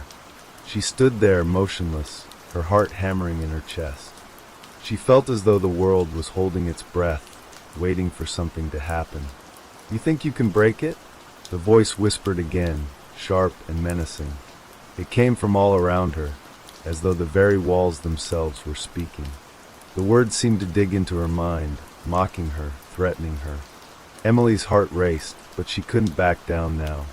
Not after everything she'd already lost. She took a step forward, her eyes fixed on the still clock. The hands glowed faintly, like a beacon in the darkness, calling her toward them. "I can stop you," Emily muttered under her breath, her voice barely audible, as if saying the words aloud might somehow give them power. She stepped closer to the clock, her eyes narrowing. "I can end this." The hands of the clock twitched, jerking to life for a brief moment, then freezing once again. She could feel it, the moment, the one thing she had been searching for. This was it. She wasn't just fighting against a clock. She was fighting against time itself, against something older and more malevolent than she could comprehend. Emily reached out, her fingers trembling as they brushed against the clock's surface. It felt cold, icy even, as if it had been waiting for her touch. The seconds stretched into eternity, and she could feel the energy inside it, the power that had trapped her, that had held her family in its grip. With a final, desperate cry, she pushed the broken clock into the floor, her palms flat against its surface. The room seemed to shake around her, and the air was filled with the deafening sound of ticking, rising in intensity. It was as if the clock was fighting back, struggling to resist her touch. For a moment, nothing happened. The ticking reached a fever pitch, deafening her, drowning her in its rhythm. She couldn't hear anything else, couldn't think. All she could do was focus on the clock, on the feeling of the cold, unyielding surface beneath her hands. And then, as if in response to her determination, the clock began to crack. First, it was a small fissure running down the center of the face. Then, the crack spread like spider webs, splintering the wood and glass. The sound was deafening, a sharp, sickening crack that reverberated through the room. Emily's breath caught in her throat as the clock shattered into pieces, its face splintering into 1,000 shards that scattered across the floor. The room fell into an eerie silence, the ticking vanishing as the clock disintegrated before her eyes. The glow of its hands dimmed, the oppressive weight lifting from the room as the last remnants of its power faded into nothingness. But the silence was deafening. Emily stood there, motionless, in the aftermath. She stared down at the broken pieces of the clock scattered on the floor, her heart still racing. The air felt lighter now, but the fear that had taken hold of her for so long still lingered, like a shadow in the corner of her mind. Had she done it? Had she truly broken the curse? The room seemed unchanged, but she knew better. Something had shifted. The energy was gone, but the lingering question remained. Would time itself continue, or had she disrupted something far worse? The answer didn't come immediately. Emily's mind struggled to comprehend what had just happened, but all she could do was breathe deeply and stare at the shattered remains of the clock. Had she broken it? Was the nightmare finally over? Then, out of the corner of her eye, she saw a figure standing in the doorway. It was Jack. "Emily," he whispered, his voice weak but full of relief. "You did it. You broke it." Her heart leaped in her chest, and tears welled in her eyes as she rushed toward him. Jack was there, alive. It wasn't a trick or a ghost. He was real, standing before her, his eyes wide with the same disbelief she felt. She reached out to him, her hands trembling. "You're here," she breathed, unable to say anything more. Jack nodded, his expression softening. "I don't know how, but it's over. You've saved us." Emily collapsed into his arms, the weight of everything finally crashing down on her. They were free. The clock was gone, its power shattered, and her family was safe. But even as they embraced, the remnants of the curse lingered, a reminder of the darkness they had survived. It was over, but the clock's ticking would never be forgotten. It seemed almost impossible to believe, but the feeling of Jack's arms around her made Emily feel like she could finally breathe. She had done it. She had saved them, shattered the clock that had haunted them, and freed her family from its grip. Yet, in the quiet aftermath, she couldn't shake the nagging sense that something still wasn't right. Jack's voice broke through her thoughts. "Are you okay, Emily?" he asked softly, his hand stroking her hair. "You look distant." Emily pulled back slightly to look at him, her eyes searching his face for any sign that this was a dream, that she hadn't imagined the whole thing. But he was real. He was standing there, alive, just as he had been before the clock had twisted their lives into something unrecognizable. I think I am," she replied, her voice trembling slightly. "But it feels like something is missing, like I'm waiting for something." Jack frowned, but didn't say anything. He just nodded, wrapping his arm around her shoulders and guiding her toward the living room. "Let's sit down. It's over now. You can rest." They sat together, and for a moment, the silence between them was peaceful, a far cry from the tension that had gripped their home for what felt like an eternity. The clock was gone, the ticking that had once been a constant, unbearable sound silenced for good. The house felt quieter than it had in a long time, but still, Emily couldn't shake the sense that something was off. Her eyes kept darting to the corner of the room where the broken pieces of the clock lay scattered. Jack noticed her gaze and followed it. "You keep looking at it," he said, his voice almost hesitant. "It's over. It's done. We don't have to think about it anymore. But Emily couldn't let go of the thought. She had broken the clock. She had shattered its power, its grip on them. Or so she thought. It's just too quiet, she whispered. I feel like something's still out there, watching. Jack gave her a reassuring smile, but even he seemed uneasy. It's okay. We're safe now. But even as he said it, Emily felt the cold sweat forming on the back of her neck. She glanced over her shoulder, half expecting to see the shadows shift, to hear that familiar, haunting ticking once again. But there was nothing. The room remained still. The house felt unchanged. Still, the unease gnawed at her. It didn't feel like it was really over. And as she sat there, holding on to Jack, she began to realize something. A subtle shift, just beneath the surface. She hadn't broken the clock. She had only delayed its curse. The clock hadn't just disappeared. It was gone, yes, but there was something about the way it had shattered, how the pieces had scattered across the floor like dust. It wasn't just broken. It was waiting. Jack, she began, her voice faltering. What if it's not truly over? What if we're just waiting for it to start again? Jack's expression softened, but his face remained pale. Don't say that. We've made it through, Emily. She closed her eyes, trying to shut out the feeling that the curse had only been dormant. She couldn't explain it. She just knew, she felt it in her bones. The clock's power had been too strong, too ancient. It couldn't just end with a few shattered pieces. Jack, Emily said, her voice trembling now. I think we have to leave. We can't stay here. Jack opened his mouth to protest, but then paused. His gaze flickered toward the broken pieces of the clock again, then back at Emily, and for the first time, she saw the same doubt in his eyes. Maybe you're right, he said slowly, his voice heavy with the weight of something unsaid. Maybe we don't understand this, whatever it is. Emily stood up, feeling an urgency building in her chest.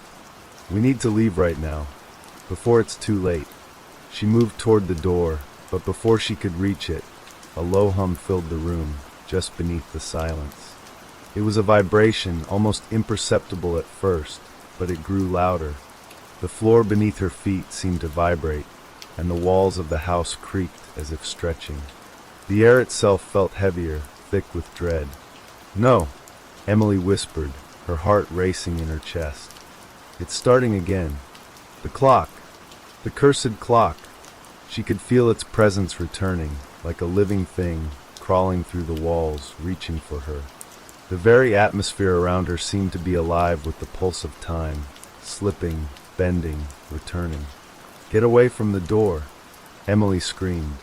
Don't let it take us. But it was too late. With a deafening crack, the broken pieces of the clock began to shift. The fragments lifted into the air as though being drawn toward an unseen force.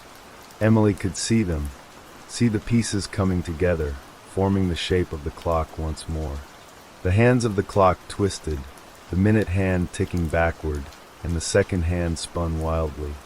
It was as if time itself was being rewritten before their eyes. But worse still, the pieces of the clock began to glow, faint at first, but then brighter, pulsing in rhythm with the beat of Emily's frantic heart. No, she shouted, backing away. We can't let it happen again. But as the pieces reformed into the shape of the clock, it was clear. The curse hadn't been broken. It had only been delayed. And now, the clock was ready to count down once more. Emily stumbled back, her heart hammering in her chest as she watched the clock reforming itself. The ticking grew louder, faster, and more insistent with every passing second. Her skin tingled, and a sickening sense of déjà vu washed over her. It was like they had never escaped it. The clock, the countdown, it was all coming back, just like it had before. Jack reached out for her, his hand trembling. Emily, what do we do? He whispered, fear creeping into his voice. Her mind raced.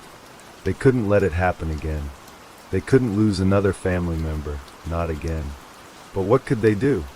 The clock had come back, more powerful than before. It wasn't just a matter of destroying it. It was something far older, something beyond their understanding. She could feel it, the malevolent presence that had been haunting them, lurking just beneath the surface of their reality. "We need to stop it," Emily cried, her voice shaking.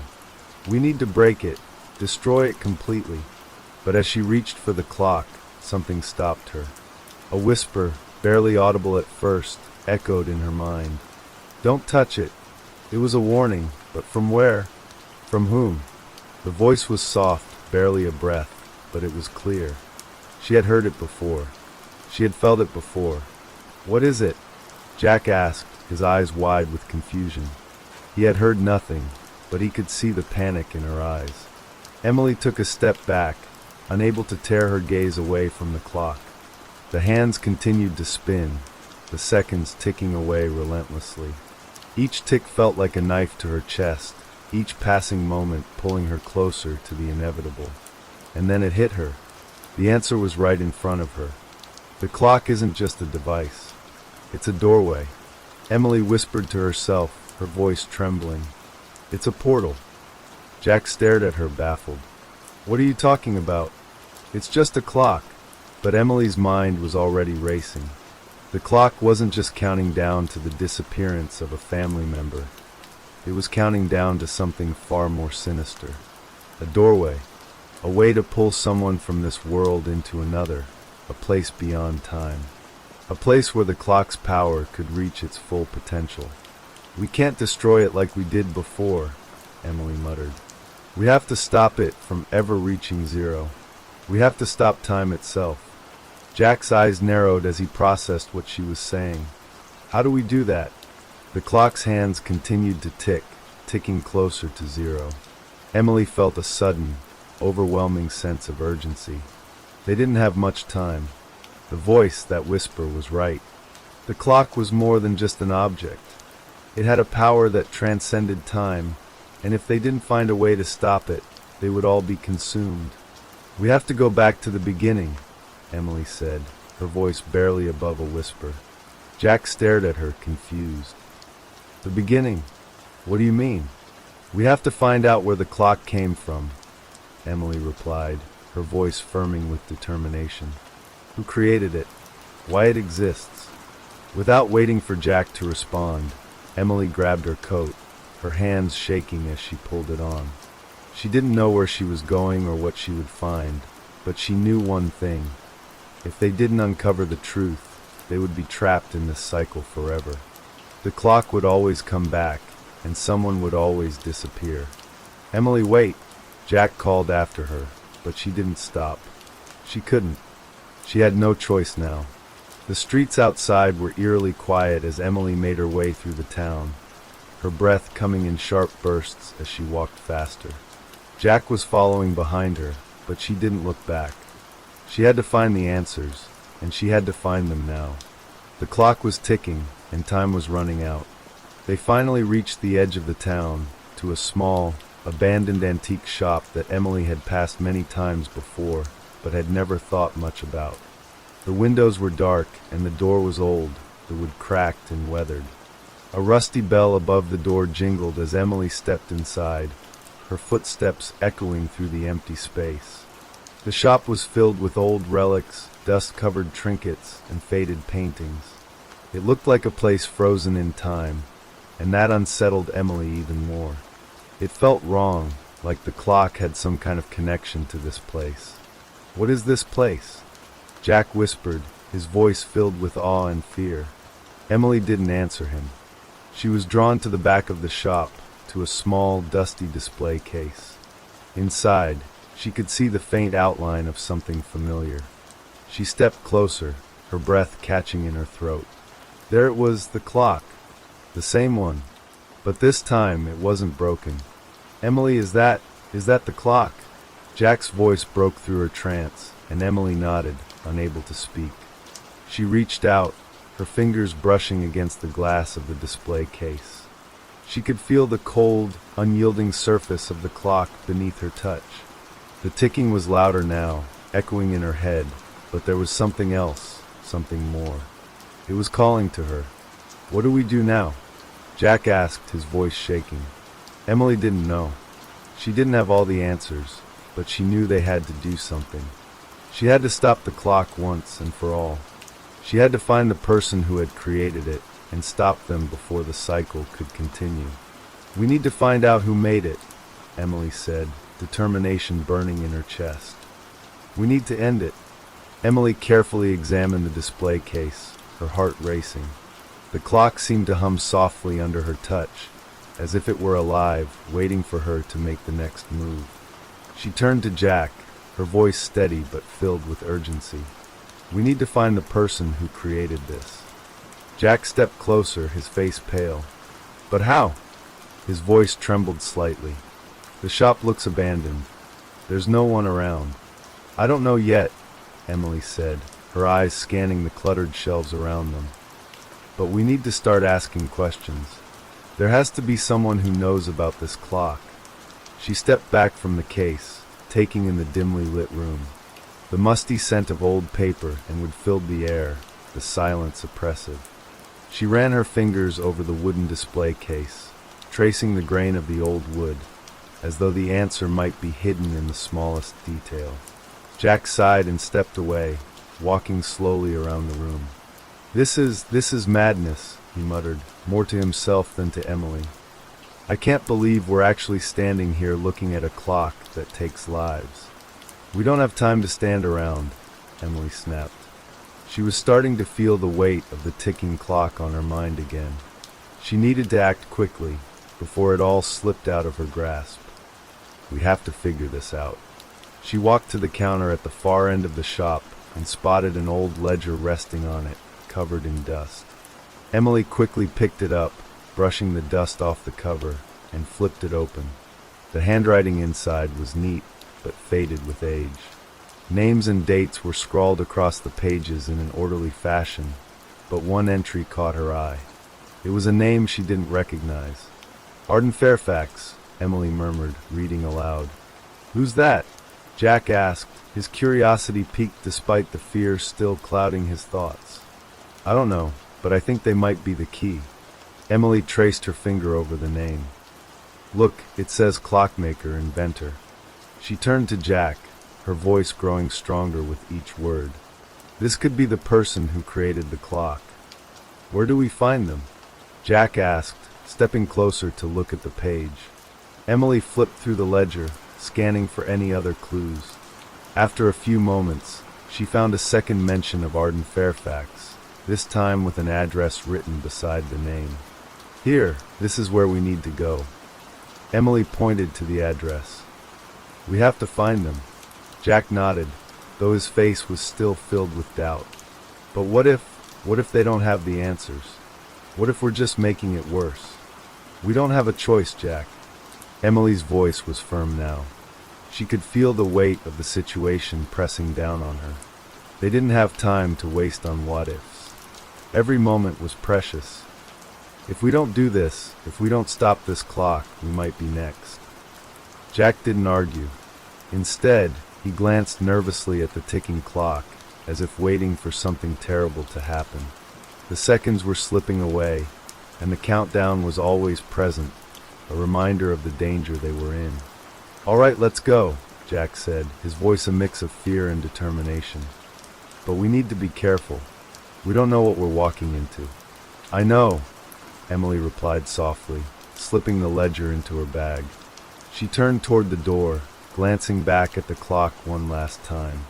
It was silent now, its hands still, but Emily could feel its presence looming over them, its power waiting to be unleashed once more. They stepped out into the cold night air, the moon hanging low in the sky, casting long shadows on the deserted streets. The journey ahead was unclear, but Emily knew they had to keep moving forward. The address in the ledger led them to an old part of town, one Emily had never explored. The streets grew narrower, the houses older, and the air heavier. The farther they walked, the more the weight of the clock's curse seemed to settle on their shoulders. It was as if the very atmosphere around them was saturated with an ancient force, something that had waited for them to come. Finally, they arrived at the address, an old, weathered mansion standing in eerie silence. Its windows were dark, and the front door creaked on its hinges as if the house itself was breathing in the night. "This is it," Emily said quietly, her voice barely a whisper. She felt a chill run down her spine as they stood in front of the imposing house. There was something unsettling about it, something that made her hesitate. "Are you sure about this?" Jack asked, his voice tense with anxiety. "We have no other choice," Emily said, her resolve hardening. She took a step forward, her hand on the old door's handle. It felt cold, much colder than it should have. As she pushed the door open, a strange sense of dread washed over her, but she forced herself to step inside. The foyer was dimly lit by a single flickering candle. The air smelled of old wood and dust, and the walls were lined with paintings of people Emily didn't recognize. Some of them seemed to watch her as she moved past. It was as if the house itself was alive, watching her every move. "Arden Fairfax?" Emily called out, her voice trembling slightly. There was no response, but the silence in the house was deafening. Emily took a deep breath and stepped further into the house, Jack following closely behind her. The floorboards creaked underfoot, and the shadows seemed to stretch unnaturally long in the candlelight. "We have to find them," Emily whispered. "They must be here." As they moved deeper into the house, they heard a noise, a faint sound like footsteps from above. Jack tensed, and Emily's heart skipped a beat. It wasn't just the wind. Someone or something was here. "Hello," Emily called again, her voice louder now. "Arden Fairfax." The footsteps grew louder, and suddenly, the figure of an elderly man appeared at the top of the stairs. He was tall, thin, and dressed in a dark suit, his face pale and gaunt. His eyes seemed to gleam with an unsettling knowledge as he gazed down at them. "Who are you?" Emily asked, her voice steady despite the cold fear spreading through her. The man's lips curled into a thin smile, his eyes never leaving hers. "I am Arden Fairfax." Emily's breath caught in her throat. The man before them, Arden Fairfax, looked exactly as she had imagined, old, frail, but with an aura of power and mystery that made her uneasy. We've come about the clock," Emily said, her voice shaky but resolute. "We need to understand it. We need to stop it." Arden's smile faltered for just a moment before it returned, but now it held something darker, something knowing. "Ah, the clock." His voice was low, almost a whisper, as if the word itself was dangerous. I wondered when someone would come seeking answers. Jack stepped closer, his eyes wide. "You know about it? You know what it does?" Arden nodded slowly, his eyes gleaming with a strange, distant light. "I created it, after all. It's my invention, my curse." His voice trembled slightly, and for the first time, Emily could sense the weight of regret in his words. "What do you mean, your curse?" Emily asked, her curiosity mixing with a growing fear. "Why did you create it?" Arden sighed, lowering his gaze for a moment. "I was obsessed with time, you see. The need to control it, to bend it to my will.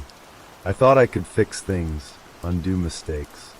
His voice faltered as if the memories weighed on him. "But it was a terrible mistake, one I've spent my entire life regretting." "What kind of mistake?"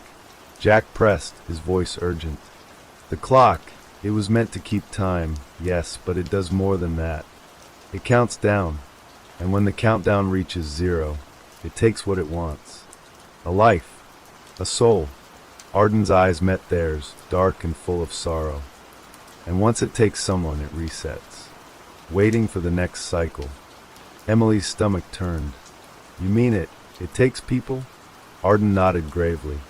"Yes, it doesn't care who it takes. The clock feeds on time, on life itself, and once it takes someone, it resets." His voice dropped to a whisper. "It always resets." Jack backed away slightly, a horrified look on his face. "And you created it? Why?" Arden's eyes flickered with something, guilt, regret, fear. "Because I thought I could control it. I thought I could find a way to stop time, to save people. But I was wrong. So wrong." Emily's heart pounded in her chest as she processed what he had said. But why hasn't anyone come after you? Why are you still here? Arden looked away, his face falling into shadow. Because the clock didn't need me anymore. It's always searching for new victims, new blood.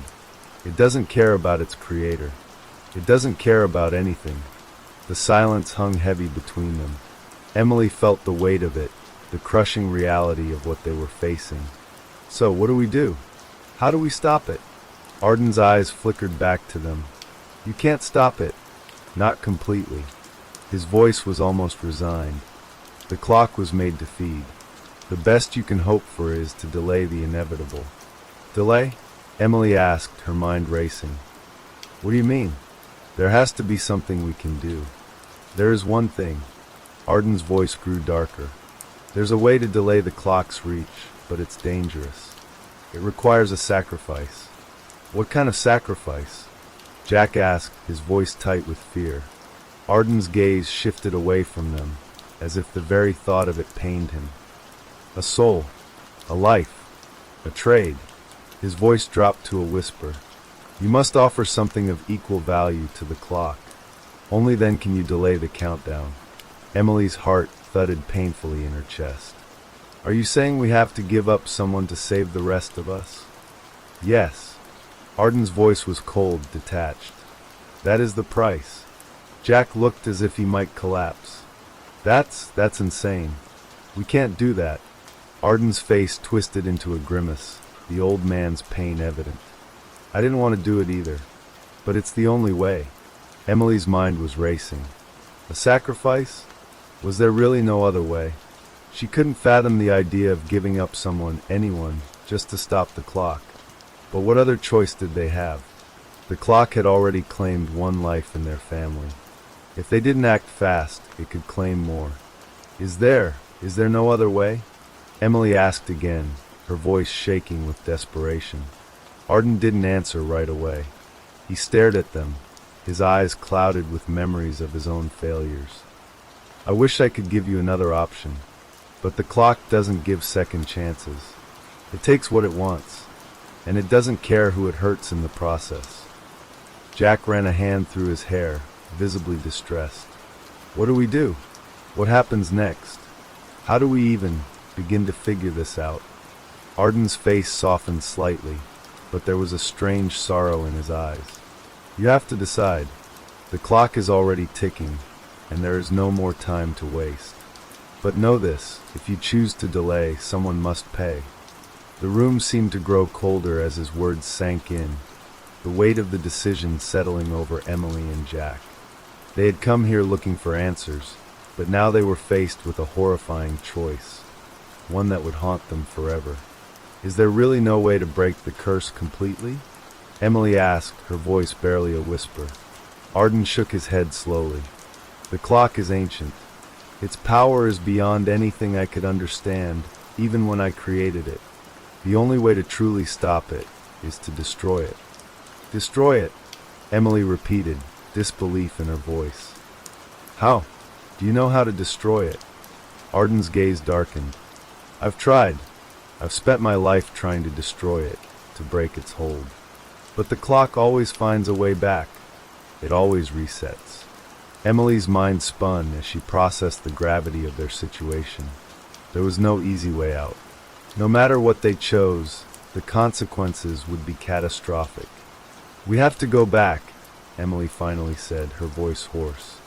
We have to figure out how to destroy the clock, once and for all. Arden nodded, his face a mask of regret. Then you'll need to face it. You'll need to destroy the clock at its source, but be warned, it won't let you do so without a fight. The room fell silent again, the only sound the soft ticking of the clock in the background. Emily's heart raced as the weight of her decision settled on her. She glanced at Jack, who was visibly shaken but resolute. Let's go, Emily said, her voice steady despite the fear gnawing at her insides. We don't have much time. And with that, they turned and walked out of the mansion, knowing that whatever lay ahead would change their lives forever. As Emily and Jack left the mansion, the weight of their conversation with Arden still lingered in the air, oppressive and heavy. The clock's tick, distant but ever present, seemed to echo in Emily's mind. What they had learned, their choices, the sacrifices, haunted her thoughts. "We can't keep going like this," Jack said suddenly, breaking the silence. His voice was raw, filled with fear and frustration. "It's not fair. We can't keep living in this fear." Emily looked at him, her heart aching for the burden he was carrying. She felt it too, the fear, the hopelessness. But there was no other way. They had to stop the clock. It was the only choice they had. "We have no choice, Jack," Emily replied softly, her voice strained. "The clock won't stop unless we do something. And the longer we wait, the more danger we're in." Jack nodded reluctantly, his eyes dark with fear.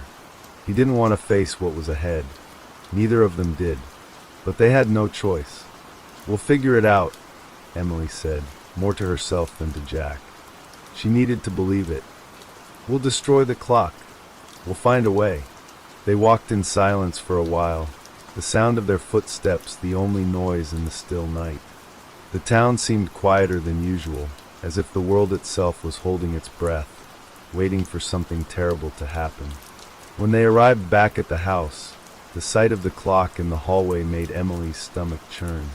It was as if it was waiting for them, its hands ticking steadily, relentlessly, as if it knew they had learned its secret, and now it was preparing to claim another soul. "We need to destroy it," Jack said, his voice steady but filled with a nervous energy. "We need to do it now." Emily agreed, though her mind raced with doubt. How could they destroy something so ancient, so powerful? How could they even begin to stop something that had outlasted generations?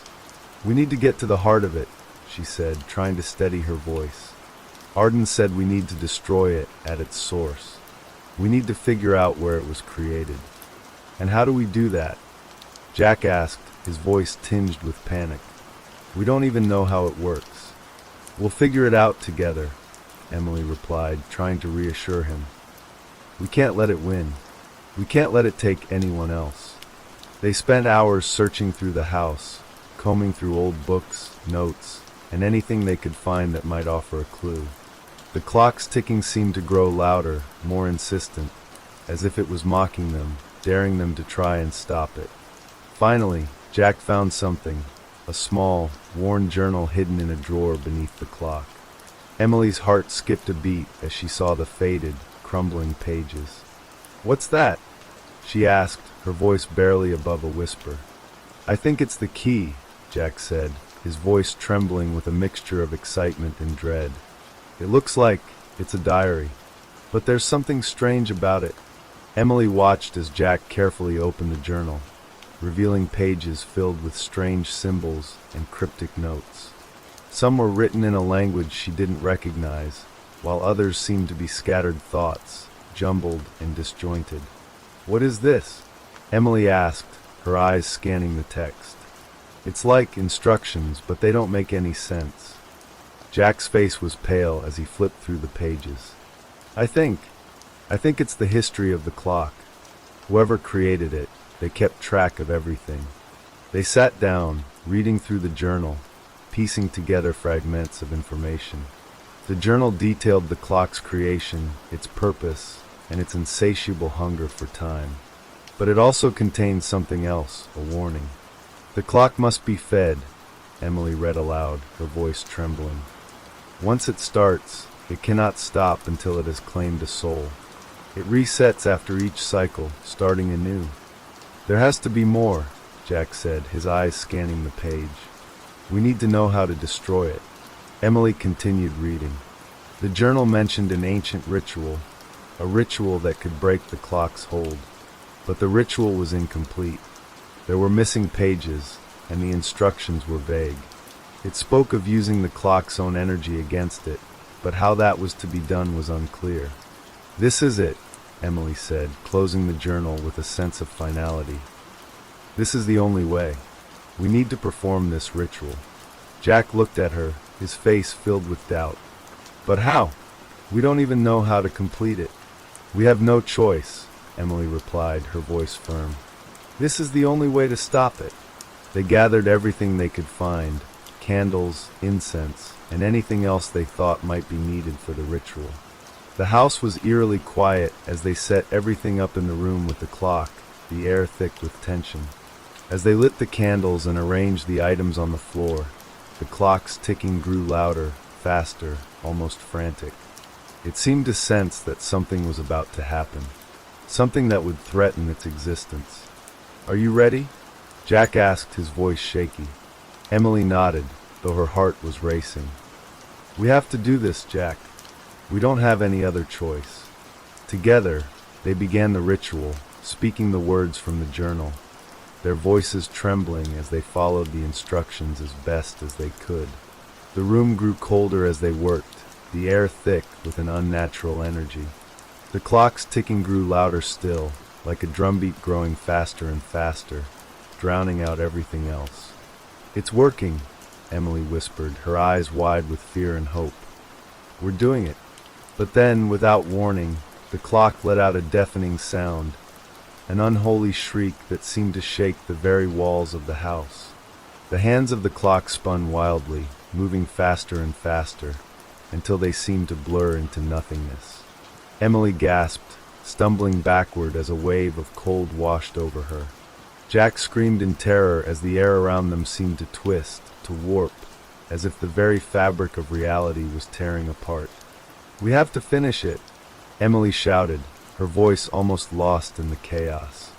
They finished the final words of the ritual, and for a moment, everything went silent. The clock stopped ticking. The air seemed to settle, but it wasn't over. The clock began to glow, its hands still frozen at midnight. The room pulsed with an unnatural energy, and Emily felt a cold hand grip her heart. She knew deep down that the clock's hold wasn't broken yet. The fight had only just begun. The stillness in the room was unsettling, almost suffocating. Emily stood frozen, her breath shallow, her eyes fixed on the clock. The eerie glow from its face illuminated the room with a sickly light, casting long shadows across the walls. She could feel the weight of something ancient, something dark, pressing against her chest. "It's not over," Jack whispered, his voice trembling. His eyes darted nervously between Emily and the clock. This isn't right." Emily took a cautious step forward, her heart pounding in her chest. She could feel the vibrations in the air, like the room was alive, resonating with some force she couldn't understand. She reached out a hand, but as her fingers hovered near the clock, the temperature in the room seemed to drop, the air turning thick and cold. "Emily, no!" Jack shouted, but it was too late. The moment her hand made contact with the clock, a deafening crack split the air. The floor beneath them shook violently, throwing both of them off balance. Emily screamed as she felt a sharp pain in her hand, as if the clock's energy had pierced her very soul. The walls seemed to bend inward, as if the house itself was closing in on them. The clock's hands jerked violently, as though trying to move once again, but this time, something was different. There was a pulse, a rhythmic thrum, like a heartbeat coming from the clock. The shrill noise that had once filled the air now had a steady, terrifying cadence. "Jack, we need to," Emily began, but she was cut off as the room seemed to collapse around them.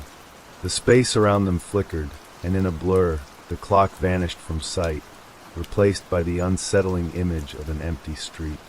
It looked like the world outside had been twisted, as if reality itself was slipping through their fingers. The house was gone, replaced by the vast expanse of an unfamiliar, decaying town. The air was thick with fog, and the streets were lined with abandoned, crumbling buildings. "What the hell is happening?" Jack muttered, stepping forward, his voice shaky. Emily's eyes widened in terror. This isn't real." But as they looked around, they realized that they were no longer in the house. They weren't even in the town they once knew. The air was wrong. The world was wrong. Every step they took seemed to bring them deeper into this nightmare, into a place where the rules of reality no longer applied. The glow of the clock now hovered in the distance, faint and distant, but unmistakably present. It was the only source of light in this strange, deserted world. "We need to get back," Jack said, fear tightening his voice. We can't stay here. But Emily shook her head. I don't think we can leave, Jack. Her voice was steady, though the fear gnawed at her. This place, this is the clock's world. It's where it controls everything. As they began to move forward, the ground beneath them shifted. The street seemed to stretch and bend in unnatural ways, like a living thing, mocking their attempts to navigate it. The buildings that loomed around them were decayed and worn, but they seemed to watch them, as though the very structures were alive with malice. We're trapped, Jack said, his voice barely above a whisper. This is it. We'll never escape. Emily didn't know what to say. She could feel the clock's presence, its pulse, as if it were the beating heart of this twisted world. It was waiting for them, drawing them in slowly. It had trapped them here, in this dark limbo, and now they were its prisoners. There has to be a way out, Emily said, though her words felt hollow. We have to fight this. We can't just give up. They continued to walk, searching for something, anything, that might offer them a way out. But the deeper they ventured into the streets, the more the fog closed in around them. The world twisted and shifted, and each turn they took led them only further into a nightmare they couldn't escape. At some point, they stopped to catch their breath, both of them panting heavily, the weight of their despair pulling them down. They were trapped, and the clock seemed to grow louder, its heartbeat echoing in the distance, growing stronger, more powerful. Do you hear that? Jack asked, his voice trembling. It's the clock, Emily replied, her throat tight with fear. It's calling to us. The fog swirled around them, thick and oppressive. It was as if the world was alive, aware of their every move, their every breath. The buildings around them seemed to lean closer, their broken windows watching them like eyes. And in the distance, the clock's pulse began to speed up, its glow growing brighter. We can't let it win, Emily said, her voice filled with a desperate determination. We can't let it take us. Jack nodded, but his face was pale, his eyes wide with terror. But how do we stop it? How do we destroy something like that? Emily didn't have an answer. She didn't know, but she couldn't give up now. They had come so far, and they couldn't let the clock win, couldn't let it claim another life. They kept walking, moving toward the distant glow of the clock, hoping against hope that they would find a way to break its grip on them, to escape this nightmare. But with each step, the air grew heavier, the fog thicker, and the pulse of the clock louder, as if it were drawing them in, feeding on their fear. We have to end it, Emily whispered, her voice trembling with the weight of their desperation. We have to destroy it before it takes us. Jack nodded again, but his face was ashen. I don't know if we can. And as they moved closer to the clock's glow, the world around them began to fade, replaced by the cold, dark void that waited to consume them. It was clear now. The clock was the master of this place. It had the power to trap them, to twist the world around them, and it would not let them go. We have to fight, Emily whispered again, her voice filled with determination. And together, they stepped forward into the darkness, ready to face whatever came next, knowing that the clock's hold was far from broken. The real battle was just beginning. The closer they came to the clock, the more the ground seemed to tremble beneath their feet. Emily's heartbeat was in sync with the pulsating rhythm coming from the clock, a sickening echo that filled the air. Each step felt heavier than the last, as if something was pulling them toward it, something sinister that didn't want them to leave. It's not just time it controls, Emily whispered, her voice shaking. It's everything, this place, this world. It bends reality to its will. Jack didn't respond. He could feel it too, the presence of the clock, wrapping its invisible fingers around them, tightening with each step they took. The world around them had become more than just distorted. It felt like it was alive, feeding on their fear. The air grew colder, more oppressive, and the fog seemed to crawl, swirling in unnatural patterns. I can't breathe, Jack gasped, clutching his chest. It's like the air is thickening. Emily reached out, grabbing his arm. We can't stop now. We have to get to the clock. But as she spoke, a low rumbling sound vibrated through the ground, and the streets shifted again. The buildings around them groaned and creaked, their windows seeming to move, blink, as though the very structure of the town was alive.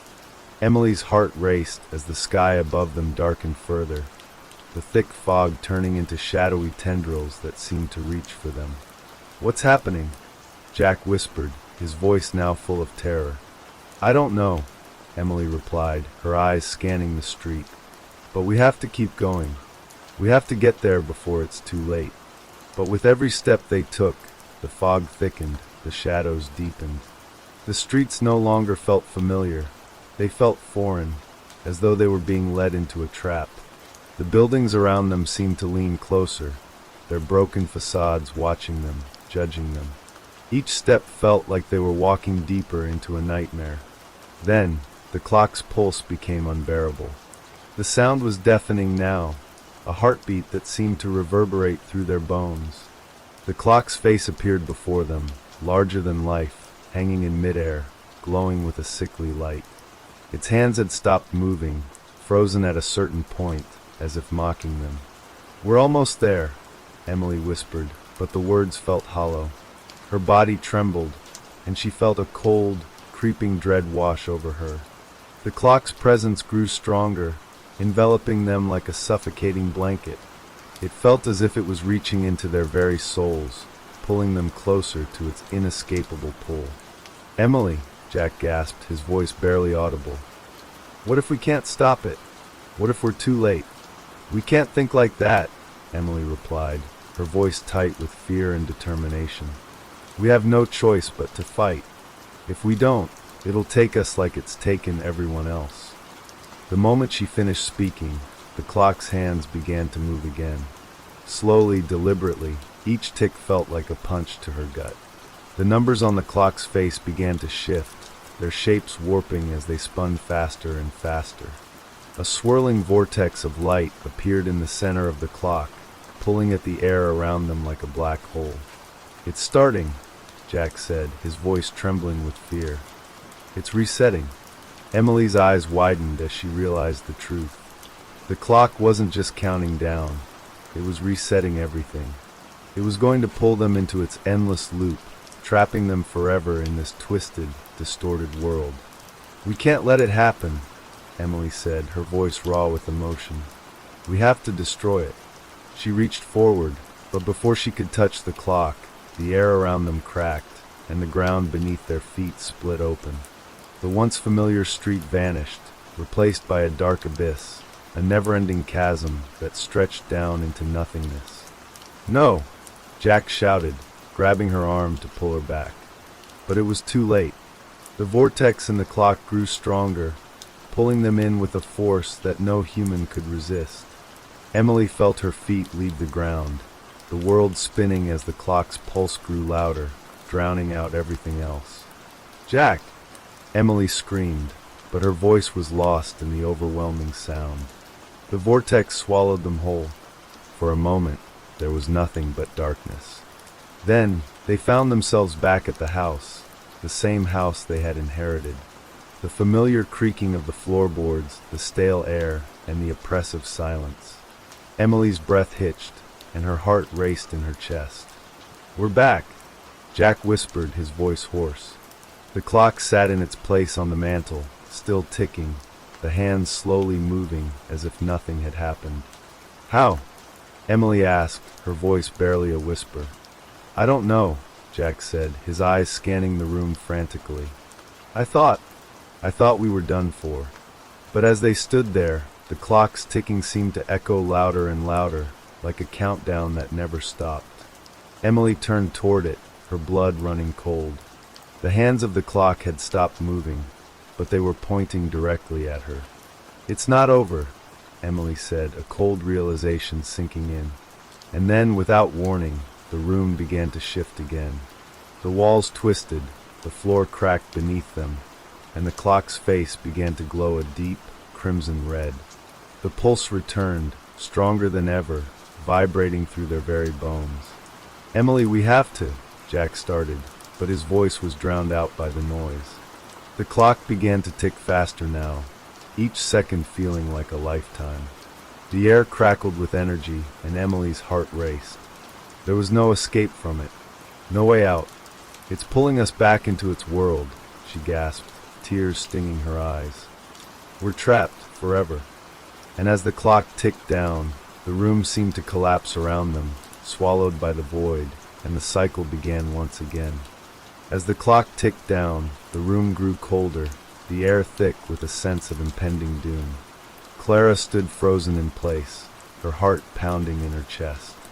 She could feel the weight of the clock's gaze on her, the ever-present countdown pulling her closer to an end she didn't fully understand. But one thing was certain, the clock had never been wrong before. The final few seconds on the clock ticked away, and her breath hitched. The numbers dwindled down one by one until 0. In an instant, everything went still. The ticking of the clock stopped, the room holding its breath. Clara looked around, her heart hammering, desperate for any sign of life. But there was none. The house was silent. "Mom," Clara whispered, her voice barely audible. She took a step forward, her legs unsteady beneath her. The clock, once so ominous, now stood motionless, its face dark and empty. And then Clara heard it, a faint sound like a whisper. Her name. Clara.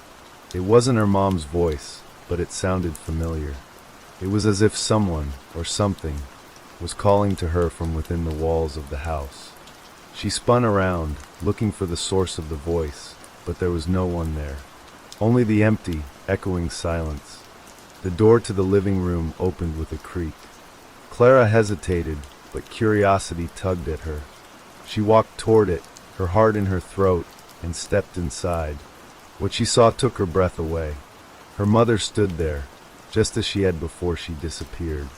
She was smiling, but there was something wrong in her eyes. They were empty, hollow, as though they no longer held any warmth. Clara's mother's lips parted, but no sound came out. Instead, the voice that had whispered her name spoke again, but this time, it came from her mother's mouth. "Clara, I've been waiting for you." The room felt colder, and Clara's pulse quickened. She wanted to run, to escape, but her feet felt rooted to the ground. The air thickened, as if the house itself was closing in on her.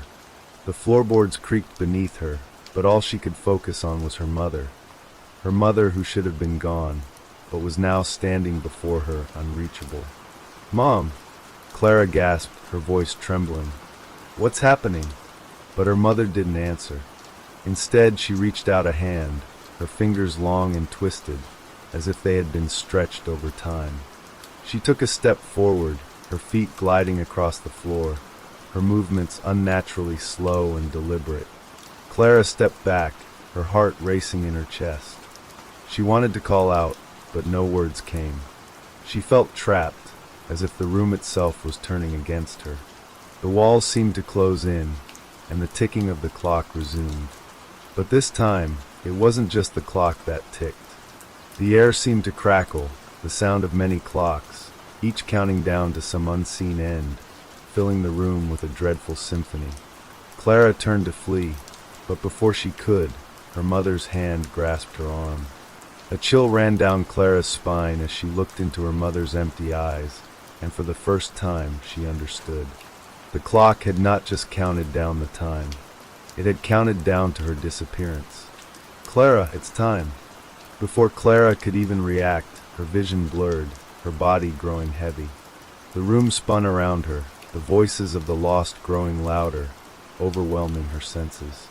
She felt herself falling, like she was sinking into the earth itself. Her mind screamed for release, but the weight of the clock's power pressed down, suffocating her thoughts. And then nothing. The silence in the room felt endless. Clara's vision was a foggy blur, as if she were sinking into a deep, dark void. She couldn't remember how much time had passed, seconds, minutes, or hours. It felt like an eternity. Her body was heavy, as if something unseen was holding her in place. The weight of the clock, the unseen force, was all-consuming, draining her very essence. When Clara's eyes finally began to clear, she saw a flicker of movement in the distance. Her body was still, her mind struggling to make sense of what had happened. She could hear the distant hum of the clock, now louder than before, almost as if it were growing impatient. "Mom," Clara whispered, her voice hoarse.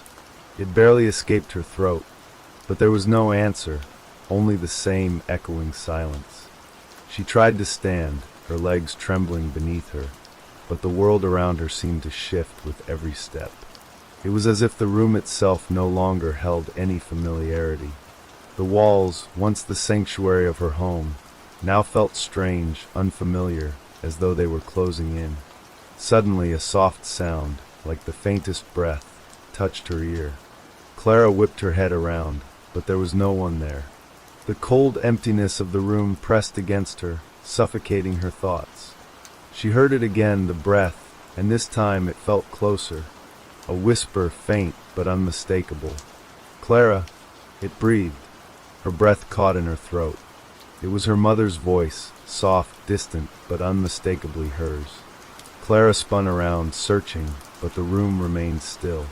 The voice was all around her, like the very walls were breathing in unison with the ticking of the clock. She took a step back, every instinct in her body telling her to run, to flee from whatever was happening. But her feet felt heavy, as if the very air was thick with something unseen, something ancient, that didn't want her to leave. The ticking grew louder, more insistent, and Clara's heart pounded in her chest. The force of it pressed down on her, driving her to her knees. She looked up, and that's when she saw it. The clock! It had changed, its face now distorted, its hands spinning wildly, as if it were alive, a creature of its own mocking her. The numbers were spinning too fast, out of control, like a torrent of time slipping through her fingers. The hands twisted around, moving backward, then forward again, as if it were resetting over and over. A distorted laughter filled the air, soft at first, then growing louder. And then it spoke. "Time's up!" The voice echoed through the room, distorted, like the voices of countless souls trapped within the clock. Clara could feel the weight of their despair, their endless yearning for freedom. It was as if they were all watching her now, waiting.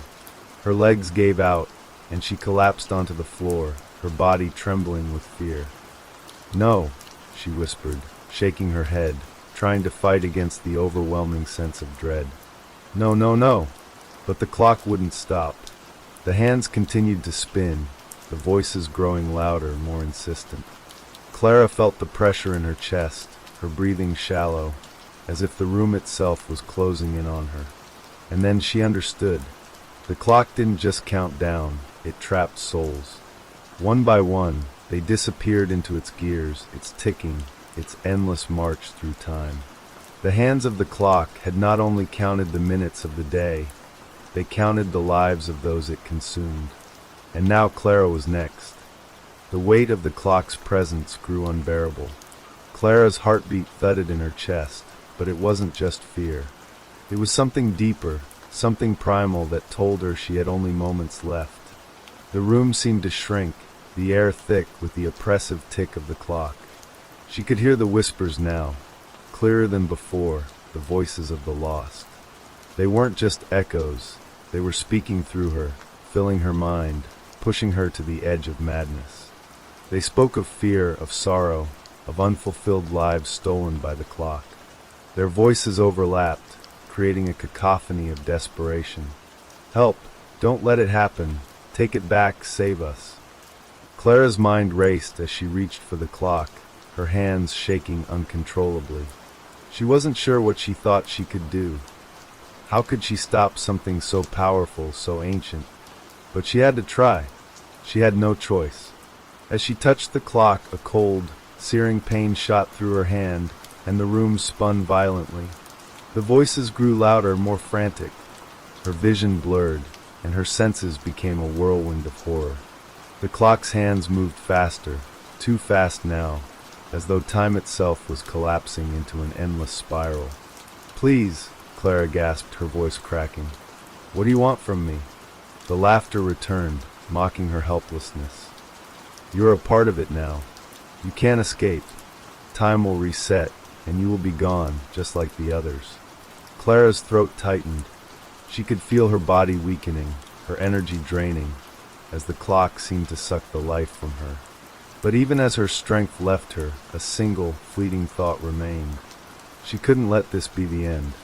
With everything she had left, Clara pulled herself up, ignoring the burning pain that laced through her limbs. She took one last desperate glance at the clock. Its hands had stopped spinning, and for a brief moment, the room was silent. The voices that had filled her mind faded into an eerie stillness. Then, with one final surge of strength, Clara reached for the clock and twisted its gears. And just like that, everything went black. When Clara woke, she was no longer in the room. The ticking had stopped, the voices had faded, and the air felt lighter, like the oppressive weight had been lifted from her shoulders. She was back in her home, but nothing felt the same. It was as if the world had shifted, twisted, and she had been cast out. She stood, trembling, looking around the room. The clock was gone. There was no trace of it, no evidence that it had ever existed. But Clara knew. Deep down, she knew it hadn't simply disappeared. It had reset, as it always did. The clock had taken someone else. And she was left with the haunting reminder that the clock would always be there, waiting to claim more lives when the hands started moving again. Clara shuddered, stepping away from the empty space where the clock had once stood. She felt its presence still, somewhere in the shadows, calling to her, waiting for the next soul to fall into its grasp. And somewhere deep within her, she knew that it was only a matter of time before the clock would return. Clara stood there, her body trembling with exhaustion and dread, staring at the empty space where the clock once stood. The silence in the room felt like an insult, as if the air itself were mocking her survival. Her mind reeled with the thought of how she had narrowly escaped, how someone else had taken her place in the cycle. But the fear that clung to her like a second skin refused to let go. She glanced around the room, her gaze searching for something to anchor her, something to remind her that she was safe, that she was free. But deep inside, she knew.